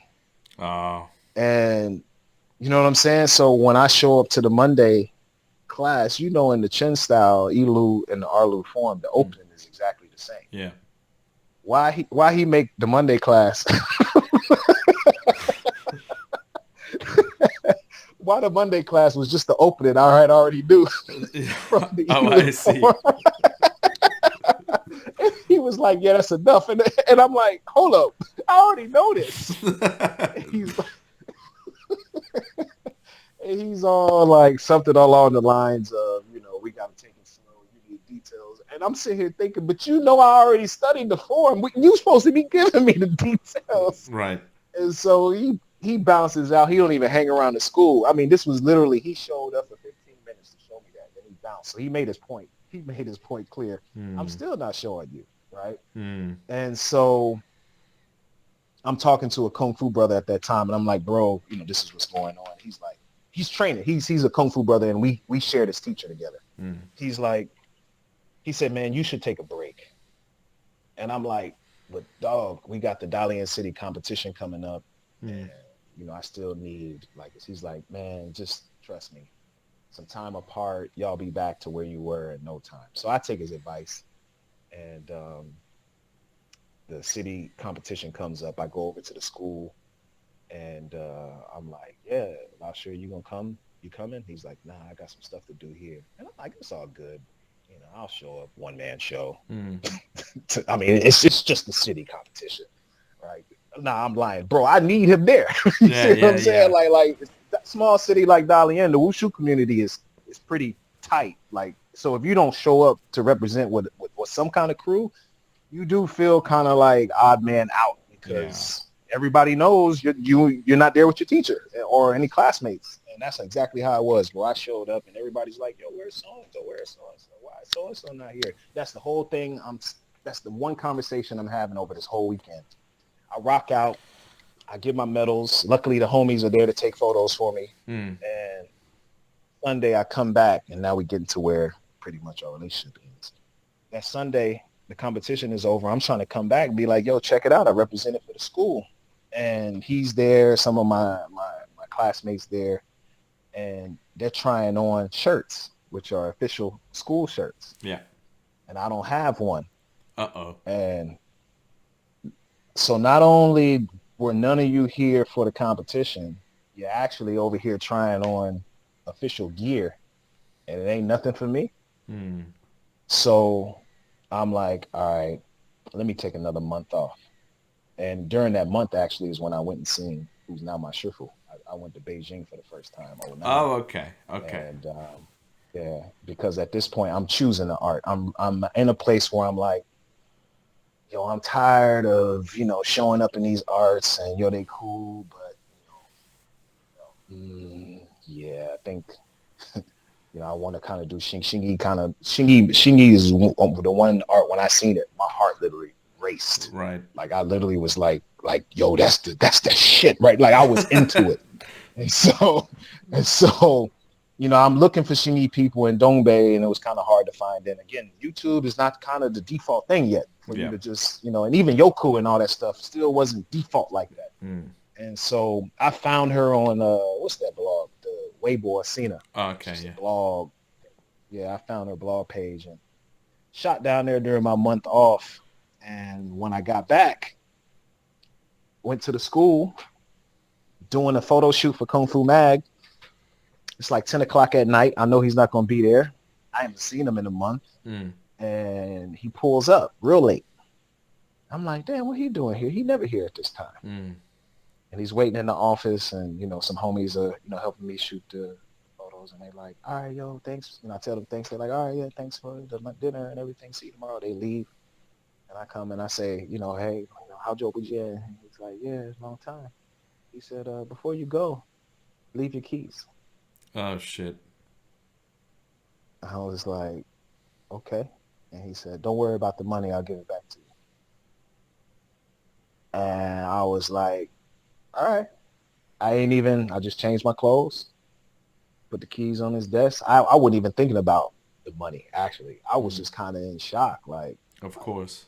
What? You know what I'm saying? Like, and that was the last time I seen him up until like 2012. I made a trip to Dalian and popped in on him and kind of closed the chapter. But things didn't end well, man. That's where me and Master Yan ended with the lost track and Okay. the Chen style. And ultimately, that's how I lost contact with Coach Leo, who I wish I was better with keeping his info so I could have kept that relationship outside of him. This was pre-WeChat days, so I mean. Yeah, exactly. That's why I didn't have anything. I had a phone number for which, he didn't keep because I did call it a few times after moving to Beijing. Yeah. Because I wanted to tell him like, hey, did you talk to Yan Laoshi and just ask him, did he tell you maybe why? Yeah. You know what I'm saying? He was like, and then kind of expressed to him that, I'm not saying I want to come learn from you, but I do want to keep communication with you. Like, keep the relationship going. Dope and yeah. And he definitely was an inspiration to me on how to train. But I lost that contact info, never found it again. And plus, because he was older, you think at this time, when I was learning with him, he was already in his 60s. Yeah. And so you think, now he's well into his 70s, going on his 80s. Yeah. Well, yeah, man. It's not the best way to close that chapter, but it does happen, right? So, but again, it pushed you forward into something else once again. And I was going to be renegade. The homies in Wudong was like, come to the mountain, we got you. I was like, nah. I had some homies in Shaolin that was like, come to the temple, we got you. And I was like, y'all did me wrong the first time around. Sorry. Not going to Shaolin either. And then, I was kind of thinking, man, and I ain't trying to be nobody's student like that. I want to learn, but I'm not trying to have these commitments where I'm giving myself and it's not being reciprocated. I'm being treated like a commodity almost. And I definitely was in a, if it ain't strictly training, I'm not trying to really be a part of it. And I sad to say, that's kind of how me and Shifu's relationship began. Right. I just come down to Beijing, bro, train. She'd be like, you want to go to lunch? Nah. You want to do this? No. How much is it again? Here you go. Right. Like I literally was like that, strictly business. Teach me the fist and I'm out. Right. And I think ultimately though, because when she tells stories about me in a time period, she understands it from a totally different space. And I had to kind of reveal to her where I was. And I remember her. Yeah. But it definitely did push me forward and made me realize that, Shifus and Laoshers are people too. Yeah, of course. And, make mistakes. They have their human flaws just like the rest of us. So. Right. It's very interesting because you came to Beijing and you were looking for Xingyi. And the interesting thing for me is that you found one of the practices of Xingyi that is not common in Beijing. I mean, song style is not really a Beijing thing. It was brought here much later, much more recently, and even till today, it's not the prominent. It's Hebei that's prominently practiced here. So it's interesting. And they call it song style Beijing Pai also. Oh, really? Like it's like inside the Song family community, we were apparently the Beijing school of song style. Yeah, interesting. I mean, that's really interesting. And that just happened to be because that's what you found on Weibo, right?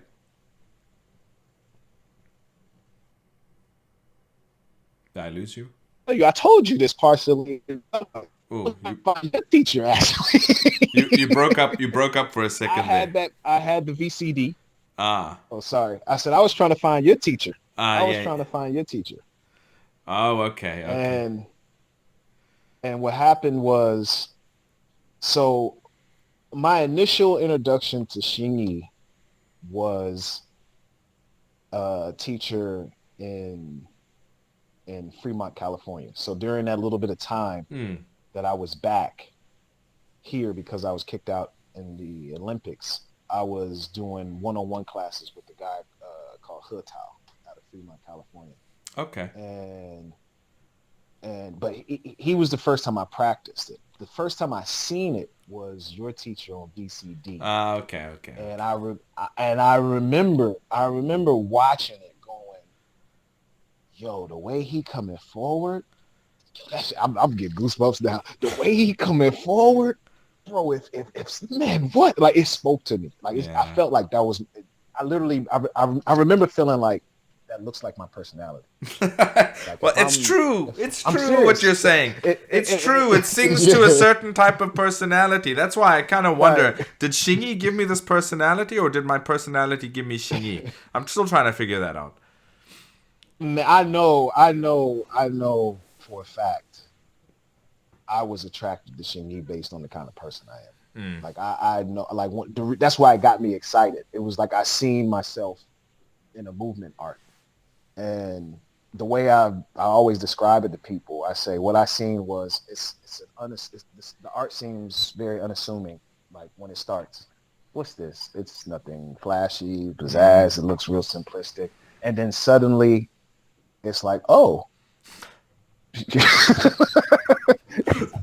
Well, that escalated quickly. And that kind of represents the way I feel.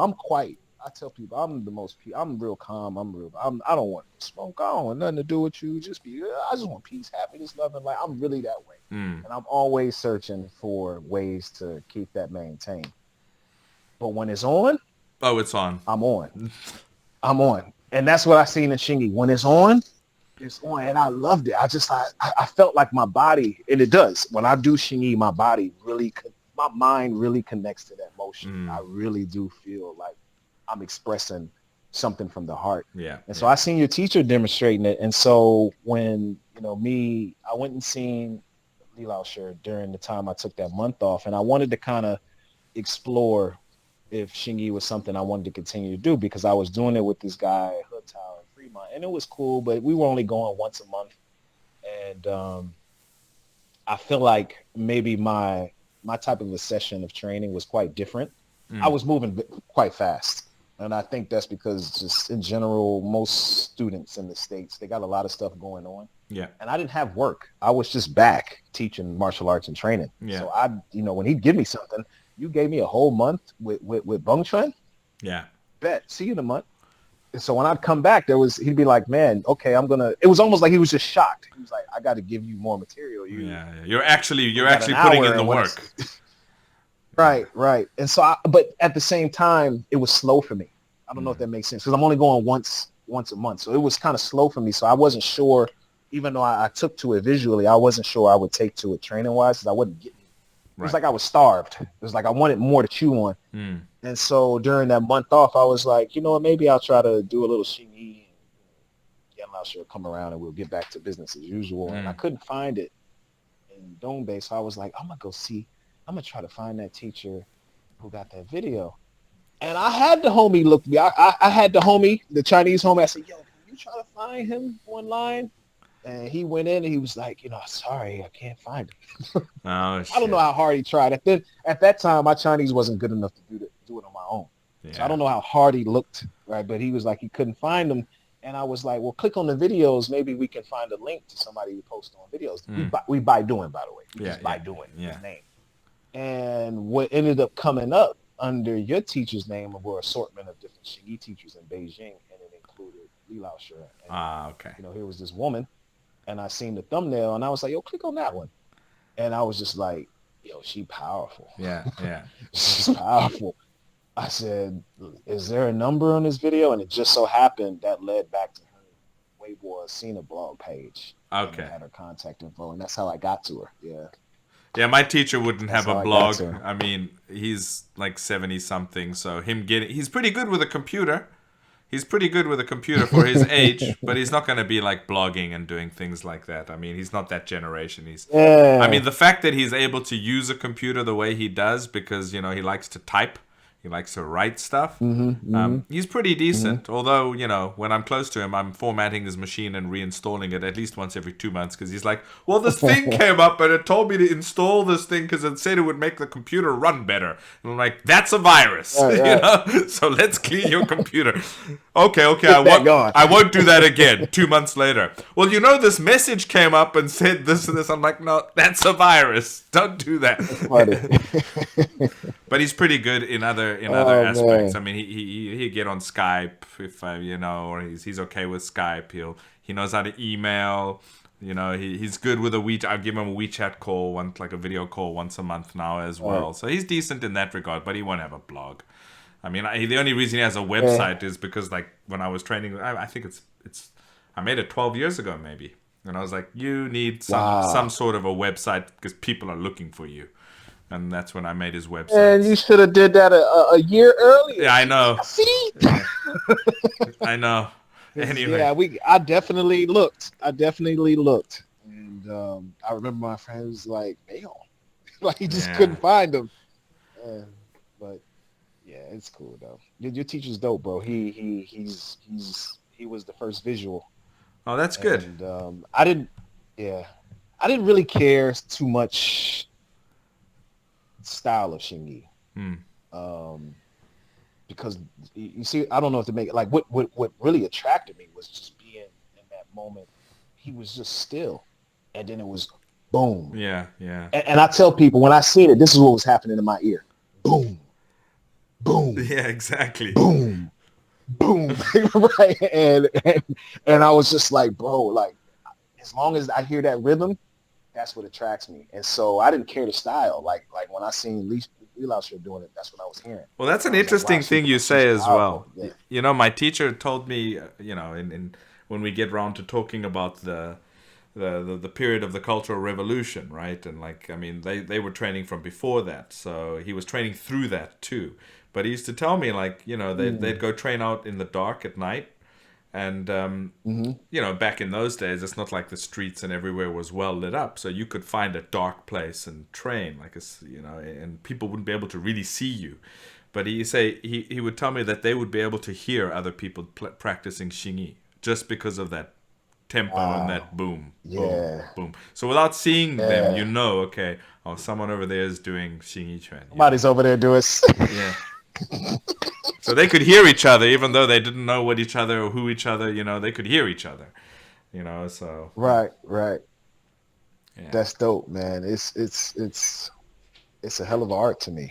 yeah, And once I got that taste, because she definitely gave enough on my plate, and I was in that mentality of I just want to train. I don't want, it still exists today, actually, because that's how I approach the art. Where I didn't want to hear the history. I literally, to be honest, and though she didn't see it that way, I was kind of a dick, bro, because I was so burnt of course. from the past. I was just kind of like, let's just keep it. I don't need to know your story. I don't need to know. I don't care, bro. I didn't know who her teacher. I don't care about who your teacher is, who you know. Yeah.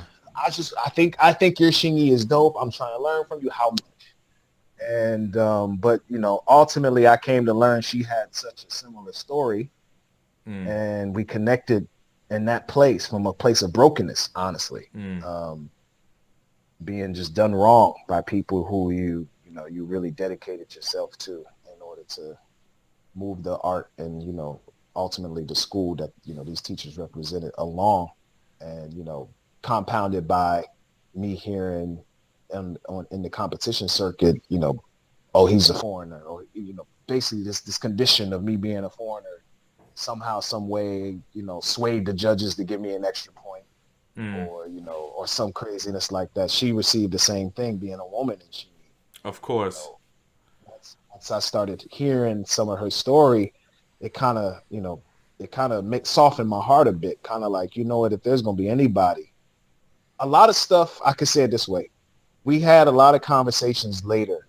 that was understood early on, without us saying anything. Like when she took me to the first competition before she put me on the team, I remember her like moving a certain way, like stopping people from taking photos with me and doing stuff, and without me having to tell her the background that I came from and why it bothered me, like little things. And I remember thinking, she's quite intuitive. So when I finally shared with her the experience with Master Yan and my Jikulum stuff, she just kind of looked at me and like lightweight cried without crying. How you can tell somebody's trying to hold back tears. Yeah. And then just kind of shared with me some of the stuff that she had went through, especially with Song, especially with the Song family. Yeah. Yeah, It's hard that to it be a made me woman in that realize, like, environment. I mean, I can imagine how hard it would have been. man, Like, bro, I took a moment after hearing her stories and something just said, yo, go back and check them old photos again. And in every photo, she the only woman. It's like 10 dudes. yeah, And then maybe it now I have the stories and I have an image now to where I can go, damn, you thought it was hard just being only foreign face at a city competition or at, a provincial competition or something. mm. Imagine her being in West Bubblefuck Shanxi. Yeah, yeah, yeah, You see them Tiger Wave. You know what I mean? Like yeah. imagine that. And ultimately, it was, I look at that time before now as needed because she placed a lot of trust in me and seeing the desire of my heart to just be authentic. Right. And here we are now. Yeah, here we are, master and disciple. Well, that's good. I mean, it's good that you found Yeah. somebody that you can relate to as well. I mean, with a similar background. So that's like, Yuan Fen, they'll keep saying this word here. So Yeah. destiny. Yeah. Kind of destiny. Certainly. Yeah. Certainly. So you started, and then you moved to Beijing permanently. Mm-hmm. What year was that? So that was 2011. Okay. So I met her for the first time the end of 2009. 2010, immediately after meeting her, me and Yan Lao broke up, for lack of better words, and got divorced. And then I was training with her I was going from Dalian to Beijing once a month for about half a year. Okay. Summertime hit, and Beijing you probably was there, bro, and we didn't even see each other. Yeah. Beijing had this like all city Xingyi competition. Oh, right. You know the one I'm talking Yeah, about? what year was that? It was held. That was 2010. Okay. I'll Yeah. send you photos. I still Okay. I'm sure you was there, bro. I'm sure because there was a few foreign faces. I competed. I didn't get a chance. I competed in a competition once. It was a old Beijing, like I forgot the name, and a friend of mine, a guy who does Choujiao Fanzi, by the way, through Wu Binlou's lineage. Okay. He's like, I'm going to compete. Why don't you come do Xingyi? And I was like, I used to be a professional competitor, so I was like, I don't feel like doing that shit anymore. But he twisted my arm, so I spoke to my teacher, and my teacher was like, why do you want to compete? I'm like, just for shits and giggles. He said, well, if you don't take it too seriously. Right. He's like, go ahead. So I competed, but I remember I was the only foreigner in the Xingyi division. So I don't know if it's the exact same edition, but it was. Did you go to any? This one was all Xingyi. It was nothing else there. Oh, okay. All Xingyi. And if you would have, there was a few foreigners there that competed, and there were two specifically who were judging. Oh, And I okay. remember wanting to go over to them and be like, "Yo, how the fuck you start judging this shit?" Yeah. Sorry, I don't know if I can cuss on your podcast. No, you man. can. My bad. You can. Oh, okay. It's the Drunken Boxing Podcast. If we do it live, we're gonna be drinking a pint at the same time. So yeah, We got to do that when I'm back in Beijing. yeah. And anyway, I forgot where I was going with this. I got so caught up with the idea that maybe we were. Yeah, I remember the competition. together. I didn't go and even watch that. I mean, my teacher. I actually remember. I remember saying to my teacher, we were training that weekend. I was like, "Are we gonna go watch the competition?" He looked at me and said, "What for? We're training." I'm like, "Okay, got you, got it, cool." I got it. You didn't miss much, man. Yeah. Considering you were already in the city and already intimate with the Xingyi community, Yeah, whereas yeah. for me, coming from Dalian, this was my first time seeing a lot of different Beijing Xingyi groups Yeah. present. And I know where I'm going with this now because you asked when did I move to Beijing. Yeah. So it was that competition that Shifu seen me actually. She seen my competitive side. Okay. Like it was like up until that point, I had just been coming down once a month, and then I came down like a month before that. And she said, "Hey, they're about to register for this competition. It's all Xingyi. You interested?" And I was like, "Yeah, yeah." And she's like, "Cool." So I'm in Dalian, so it's not like she can like prep me, or train me and like help get me ready. So I'm just up in the city, like in Dalian, just like, well, maybe if I funk it this way, blah blah blah. So when I came down, I had the earphones in. I'm in full on, Lao Wai Pai. I'm here. Yeah. That's why I just kind of rep myself. I'm here, and Lao Wai Pai. and let's Lao Wai Pai, and I'm here. Let's go. What's happening, right? And I ended up. They had this competition was something where they qualify first through 6. Oh, okay. And I remember there was like some dope. There was some dope Xingyi. I won't lie. I won't even front. Yeah. My big old swole head realized, you thought you was wearing Xingyi as a personality trait? Welcome to the club, where everybody thinks they the shit and they coming hard, right? Like, cause you could see. I mean, Xingyi is so weird like that, bro. You could if you pay attention, you could see the overconfidence of I'm about to kill this in everyone's face. Yeah. Only if you knew what that looked like because you had it yourself. Yeah. And I could think of a few cats. I don't know their names. I got pictures with them. I'll tag you. Yeah. Send them through. I remember after seeing them go, I knew I wasn't getting first, second, third, or fourth. Like, I was just like, you not there. But I was thankful for it because it showed me that's the level. Yeah. That's the level of competition. That's how hard you got to go. So I ended up getting like 5th in weapons and fists. And that's when she was like, did you compete often? It was like she was shocked almost. Yeah. Like she was like, you compete often? I was like, I used to compete a lot in these zone training. Long fists. And she was like, huh. She's like, you want to go to another competition in a couple months? Yeah. I was like, yeah, sure. And we ended up shooting to like 2 more competitions before she finally was like, you should join this team. I just got to take you over to, I told you this already. Yeah. I just got to take you over to Training Research Association. And I was like, bet. And after that, I got to move to Beijing. How am I going to be in Dalian, part of this team? Yeah, you know what I'm saying? And not getting the team training and all that other stuff. So I looked for jobs, bro. I lucked out. The university out there was like, we want you. And awesome. It was the kind of hours that fit. And you were like, how am I going to pay for the hutong? How am I going to pay for the hutong?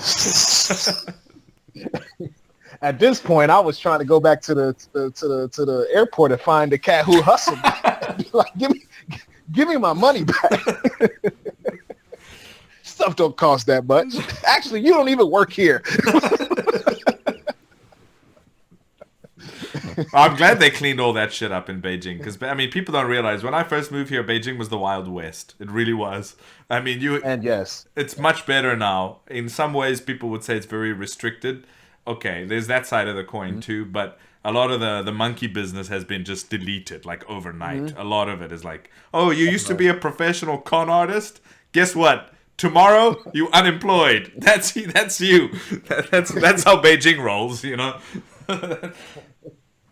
Yeah. It is good. I agree, man. It would feel nice, especially when I came back this time around when me and you finally met. Yeah. It felt nice going through the airport and not having to worry about someone hassling you and at that point better, but just having family come and this guy said that he's gonna give me a taxi. That no, just stay where you are. Exactly. The subway goes to where we're going. Exactly. It's faster. It's actually faster. It is. And it's more convenient. And more convenient. Yeah. Like just wait. Okay, I'll be there in a second. Yeah. Yeah, that's awesome. 2011. So you got a job at the university. I mean, you were living quite far out though. Yeah. I was out in Haidian. Oh, initially, yeah. Yeah, so real close to Wudalco, but she still is in Daxing. Yeah. But not in the side where I was living. She was on I gotta envision it, southwestern part of Daxing. Okay. And so I'd have to take the subway from Wudalco all the way down to Huangtun Shidaji. It's like 1 or 2 stops before the last station on, what's that, line 4? Far, bro. 2 hours. Yeah. Like one way. Yeah. 4 hours out of your day kind of thing. Yeah, I mean, I went through that too. Like when I first started training with my teacher, there wasn't a subway line built where he was. And so I would take a combination of like an hour on the subway, walking for 20 minutes, a bus for 15 minutes, you know. So it's That like, bus. yeah, shitty bus, get out, go train for 2 hours, and then repeat 2 hours back home, you know. So, Right, yeah. right. It's worth it though, It's worth it. because It's worth it. yeah, And you know that yeah, I'm sure you remember that feeling after training and you're on a 2 hour ride home, but you're content. You know? It's like it's like a yep. euphoric content feeling, you know, even though you're sitting on this grind of a commute once again, but you're happier than, you know, anything, you know, because of what you've just gone through. I'd be leaving, man, and it'd be more than enough time to kind of like digest the class, Exactly. um, digest the experience, and then realize like, man, because I just go see her on Sundays. So Okay. my once a month turned into once a week. Yeah. 'Cause at this point, I was telling her, I don't need to see you for training. Still on my business shit, but I don't really need to see you for training like every other day or every day. Like, just give me something to work on, and I'll put the work in Yeah. and come see you. And so I remember being on that ride home thinking, if it was something hard, thinking, yo, you got to go hard this week. Yeah. Otherwise, this week just gonna be the same shit. And for 2 hours, Yeah. 4 hours out the like I'd be rationalizing like you about to really, that 4 hour trip has got to be worth it. Right. And ultimately coming back home is when I would kind of experience that joyous success. Like, oh man, she broke me off something new. Old stuff is cool. Nice. Yeah, that's awesome. That's awesome. Yeah, man. So you stayed from then until you left last year. You went deep in your training. You went deep in your life. I mean, you weren't here. You were here for quite some time. It wasn't like a lot of people. I mean, I respect to the people that even come here for a year or two or whatever. But it's different when you're here for 10 years and you're in the training and for that amount of time. It's just, it changes you completely, right? That's why you said, and I was going to ask you about this when we started, you went back to the States and you had to do the reverse culture shock, I was going to ask you how that felt. Mm-hmm. So.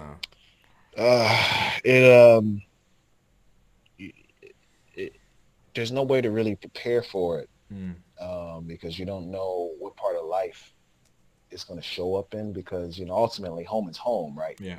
It's just the impact of home also being somewhere else, yeah, and how it may differ culturally from where home originally is. It's hard to prepare for. So in the beginning, it's not bad. It's just more of realizing like a lot of things that I took for granted in China, or may have been too harsh on with living in China. And in my comparison, like the one experience I'm thinking about is when me and my wife were driving up from San Francisco into Sacramento. The part of Dashing we were in BDA is really nice, bro. They got smart cars driving around. The street lights are connected to the street signs, and they coordinate with each other with the crosswalk and everything, and they glow. I mean, the trash receptacles are like robotic. I mean, it's like a futuristic city down in BDA. It's away from everything, but I didn't really appreciate it until I was leaving San Francisco airport and was like, I hate to say it, but this is like third world country. Yeah. Like just looking around and the streets are incomplete, and like stuff was just blaring at me. And then I'm bringing my wife home, who's Beijing, native. Yeah. And this is what she's got to see. And it made me realize, like, man, you used to make all these jokes about when China this, when China that. Yeah. It's actually amazing. It's amazing how like even in the last 5 years, even how much the place has changed and how it's developed and like you do feel like even now. I mean, okay, I haven't been traveling since the pandemic, but like when I used to go like to the States or New York, and I'd be like, you know what, this is really shitty. Some things here, like yeah. And you're comparing it to what Beijing has become, it's like people have this picture in their head of like Beijing and China. There's people in these like these hats by the river fishing, and it's like It is. no. I mean, it changes so quickly, and it's developed. Like I said, when I used to train with my teacher, we didn't have a subway line there. Now the Beijing subway, it goes everywhere, and it's on time, it's clean, it's efficient, it's orderly, it's like, it's just things have changed in such a productive way that I can understand when you go back and you see other places that are now slightly less developed. You're like, oh man, this is the third world over there. Man, and the pandemic didn't do any favors. No. So that was the next shock I had was, driving by, these tent communities here, which is very unfortunate. But, the last time I had made that trip, it didn't exist. It was before COVID. So, like that's my same trip coming home from Asia. Wow. Flying to Frisco, driving to Sacramento. And, I didn't know how COVID affected here. Yeah. And so, to be driving around, reaching Sacramento, and then looking and seeing all these tents along the side of, different neighborhoods where they didn't exist. And even in my mind thinking, this used to be a really nice neighborhood. What is all this? Yeah. Just you're not prepared for it. And then, the immediate thought is how can I be a service? How can I be a help? And then only to have conversations with people. And some of them are there by choice. Oh, no, I don't need no help. I purposefully gave up my house. This is much easier. And then it's like, what? Yeah. And then to find out there's this new culture of people who are homeless by choice. It's not even called homeless, but it's like, it's a lot. It was a lot to kind of take in. And I have heard of that. I have heard of that. Like, I heard about that like more recently, and I don't remember what podcast I was listening to. And that was a shock to me. It's like, what? People are doing that by choice? This is interesting. They have a lot of on the road. They, I pass people, daily. And it's hard to kind of distinguish because, you might be walking into a grocery store or something and the person standing there is like, hey, I'm on the road. You got anything to spare? And, I remember asking him, I said, what you mean you're on the road? You traveling? He's like, no, I'm just on the road. And I was like, all right, what you need? He's like, yeah, I just want to go get, something to eat out of there. I was like, you need something to eat or you need cash? Because, I don't have cash and I can go in and get you something to eat. But if you need some cash real quick, give me a second. I'll run in, grab something and get some cash back and give you something. He's like, both are okay. And it's like, all right. And we walking in there and he's telling me how basically, he works.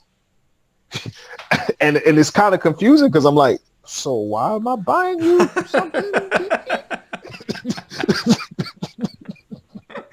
It's weird, bro. And this is what I mean by the reverse culture shock. I don't know how to navigate it, and I'm not trying to be an asshole. So I'm like, you know what? Let's just get him whatever it is, and figure all this stuff out later. But that really happened. Yeah. Like, dude was telling me he worked, and I'm confused by it. So I don't know. It's maybe he worked and can't afford it. I don't know, but that's kind of what is different because before it would be someone homeless who didn't otherwise have anything, and no means, anything, right? No means. They're not getting any income. Doesn't matter to me one way or the other, but culturally it's quite new. Right. And so it makes being back and having time to, go do Kung Fu seem really like leisure. You know what I'm saying? Like for real, it really does seem leisure like. Whereas I just left China and it was just kind of the norm. Hey, finish work, about to go train, about to go teach, about to go, like it's nothing. Yeah. So what have you been setting up while you're there? I've been seeing your stuff that you've been posting on Facebook. So what have you got going there? Hopefully this Omicron thing doesn't get too out of hand. I think it's going to be okay. I mean, I don't really like to talk about that stuff in this podcast, but I'll just share this with you. My brother lives in South Africa, and that's like Omicron ground zero. And I mean, he knows so many. Like everybody he knows has had it. It's like it's not even an issue. I don't want to downplay the virus, but thankfully, the people are not getting as sick or as seriously sick. So they're getting sick and then they're recovering, and it seems like that's what's happening with this. And he even said like the hospitals are not being like overloaded with serious cases. So if that's what's going to happen, we can deal with it, right? We can deal with it. Right. So So. Yeah, it's hard to navigate. My biggest thought is, with my little one here, Yeah, of course. once I feel like, okay, you know what, I shouldn't even be out and about like that. Mm. Then I'm gonna shut down the classes because I haven't taught Tai Chi, man, since 2015. Mm. And initially I had opened up an opportunity for people to do Xingyi. Um, and I opened it up for free. I had put it out there. I was like, listen, I saw we'll do that. video correspondence. Yeah. Yeah. And like kind of what we spoke about earlier, Xingyi attracts a certain kind of person. Mm. And I think people don't realize what they're in for. And maybe it's just me. I don't know. But I love Xingyi. So I always feel like I give it to you how to art. Yeah, it should be given to you. It's meant to be. Yeah, give it to you. There's nothing pretty about it. And if you feel like, it's kind of not like it's just kind of the same old thing, this ain't the art for you, bro. Mm. Like I'm so into Xingyi. I'm trying to promote fuck all that other shit. Xingyi for life. Like Feng Twin every day. like I'm literally on that page. Like I want to be an example of you don't need to supplement and do. Even though I've trained other things, I really wanted to be like Xingyi is interesting enough for the people who really are into it. Mm. Like, I literally dig 5 elements. Nothing about it is boring to me. Like I really dig it. After all these years, it always feels fresh and new. Exactly. So I started these video correspondence where I wanted to introduce people to the Jing Wu method and get them to understand, why I call it the Jing Wu method versus just saying Song family. And after I had settled in here, open up physical classes. So, to kind of put it out there, because I'm not going to say their names, but you know who you are if you listening. So, like, these cats, man, sign up and they don't finish. And it's free. Like, I'm available to them 1,000%. Yo, here's Santi and Metal. Go do ABC. Shoot me a video. I'll shoot you a video on feedback. And the idea is if we both enjoy the process, we'll meet physically, however that looks. And if not, if you're on your half or on my half, we just kind of feel like we don't want to go forward. We just don't go forward. And at least you got a nice introduction to what I'm doing. That's how I seen it. And out of the 4 people who participated, one made it to one track. Ah, shit. And then suddenly, he was busy. And I told all of them this. I said, man, you don't need excuses for me. Just be for real. Yeah. Just be for real. Yeah. Like it's free. You're not paying for nothing. Just be for real. Yeah. Right. And, suddenly he got busy. And I told him because he was kind of missing his video, like his video response deadline he was missing. And I said, bro, if you're busy, just take your time. Like it don't make any sense for me. I'm expecting to hear back. Right. That's the thing. Right. Like I literally am like, I make your video and then I can't wait to see what you did with the information and how you train. Yeah. And so it is disappointing to not get it. And if you're saying you're busy, I'd much rather you just be like, bro, I'm busy. I'll come back when I got free time. Now I don't have to expect anything. Right. And ultimately he was the last one. And, I'm going to be honest, the way I looked at it was, couldn't have been me. I'm trying to be the teacher I wish I found before Jiklum blew up. Yeah, I see. See what I'm saying? I'm trying to be the teacher I wish I found before me and Yan Lao Shir broke. I'm trying to be available and give people the opportunity to carve their own path with this. I'm saying to all my students, I am simply your teacher until you buy Shir. Right. And that's a choice you make, not me. I will never say, hey, you should be my disciple. You say that. You say, hey, I love this and I want to be more intimate. I'm approaching it that way because I don't want you to have to go through what I went through. And I be one of these people that, for lack of better words, broke my heart at some point in my martial journey. So this can look like however you want it to look. I'm just facilitating the means for practice. I see. And with that said, I do, when I see people quit Xingyi with me, I do say Xingyi is not for you. Yeah. Because it's free and I have no other intention but to give you the best possible experience with it. So I say you can probably find Xingyi and do it somewhere else. Cut well for you. But I'm not gonna lie. I'm not gonna lie. and I want to say this before I say it, you're included in one of the people I highly respect in Xingyi. I don't respect a lot of people Xingyi practice. I don't. I just, and it's because I take it so serious. No, I get you. I hear you. I just don't. You see what I'm saying? Yeah. I take it so serious when I see majority of Xingyi. I can count on my hand the people whose practice I respect, but I know there's so many Xingyi practitioners. Yeah.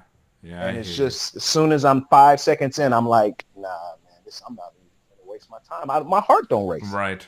I don't hear boom. Yeah. Boom. Like no part of it is Xingyi. No, it don't speak to me. And I feel like I do a lot of Xingyi to at the very least be a positive critic on if for sure it's you good are. Xingyi Yeah, or bad Xingyi. Yeah, you know what I mean? To just say, yo, that's good, man. It's good mechanics. I'm not looking for a certain system. I told you I didn't even get into Song family because it was Song. No, I know. Care. Yeah. You know what I'm saying? Like, so I'm just like, yo, if it moved me, like it got that Xingyi rhythm, and I can see in that practitioner's face, not a fake look of expression, but they really into this.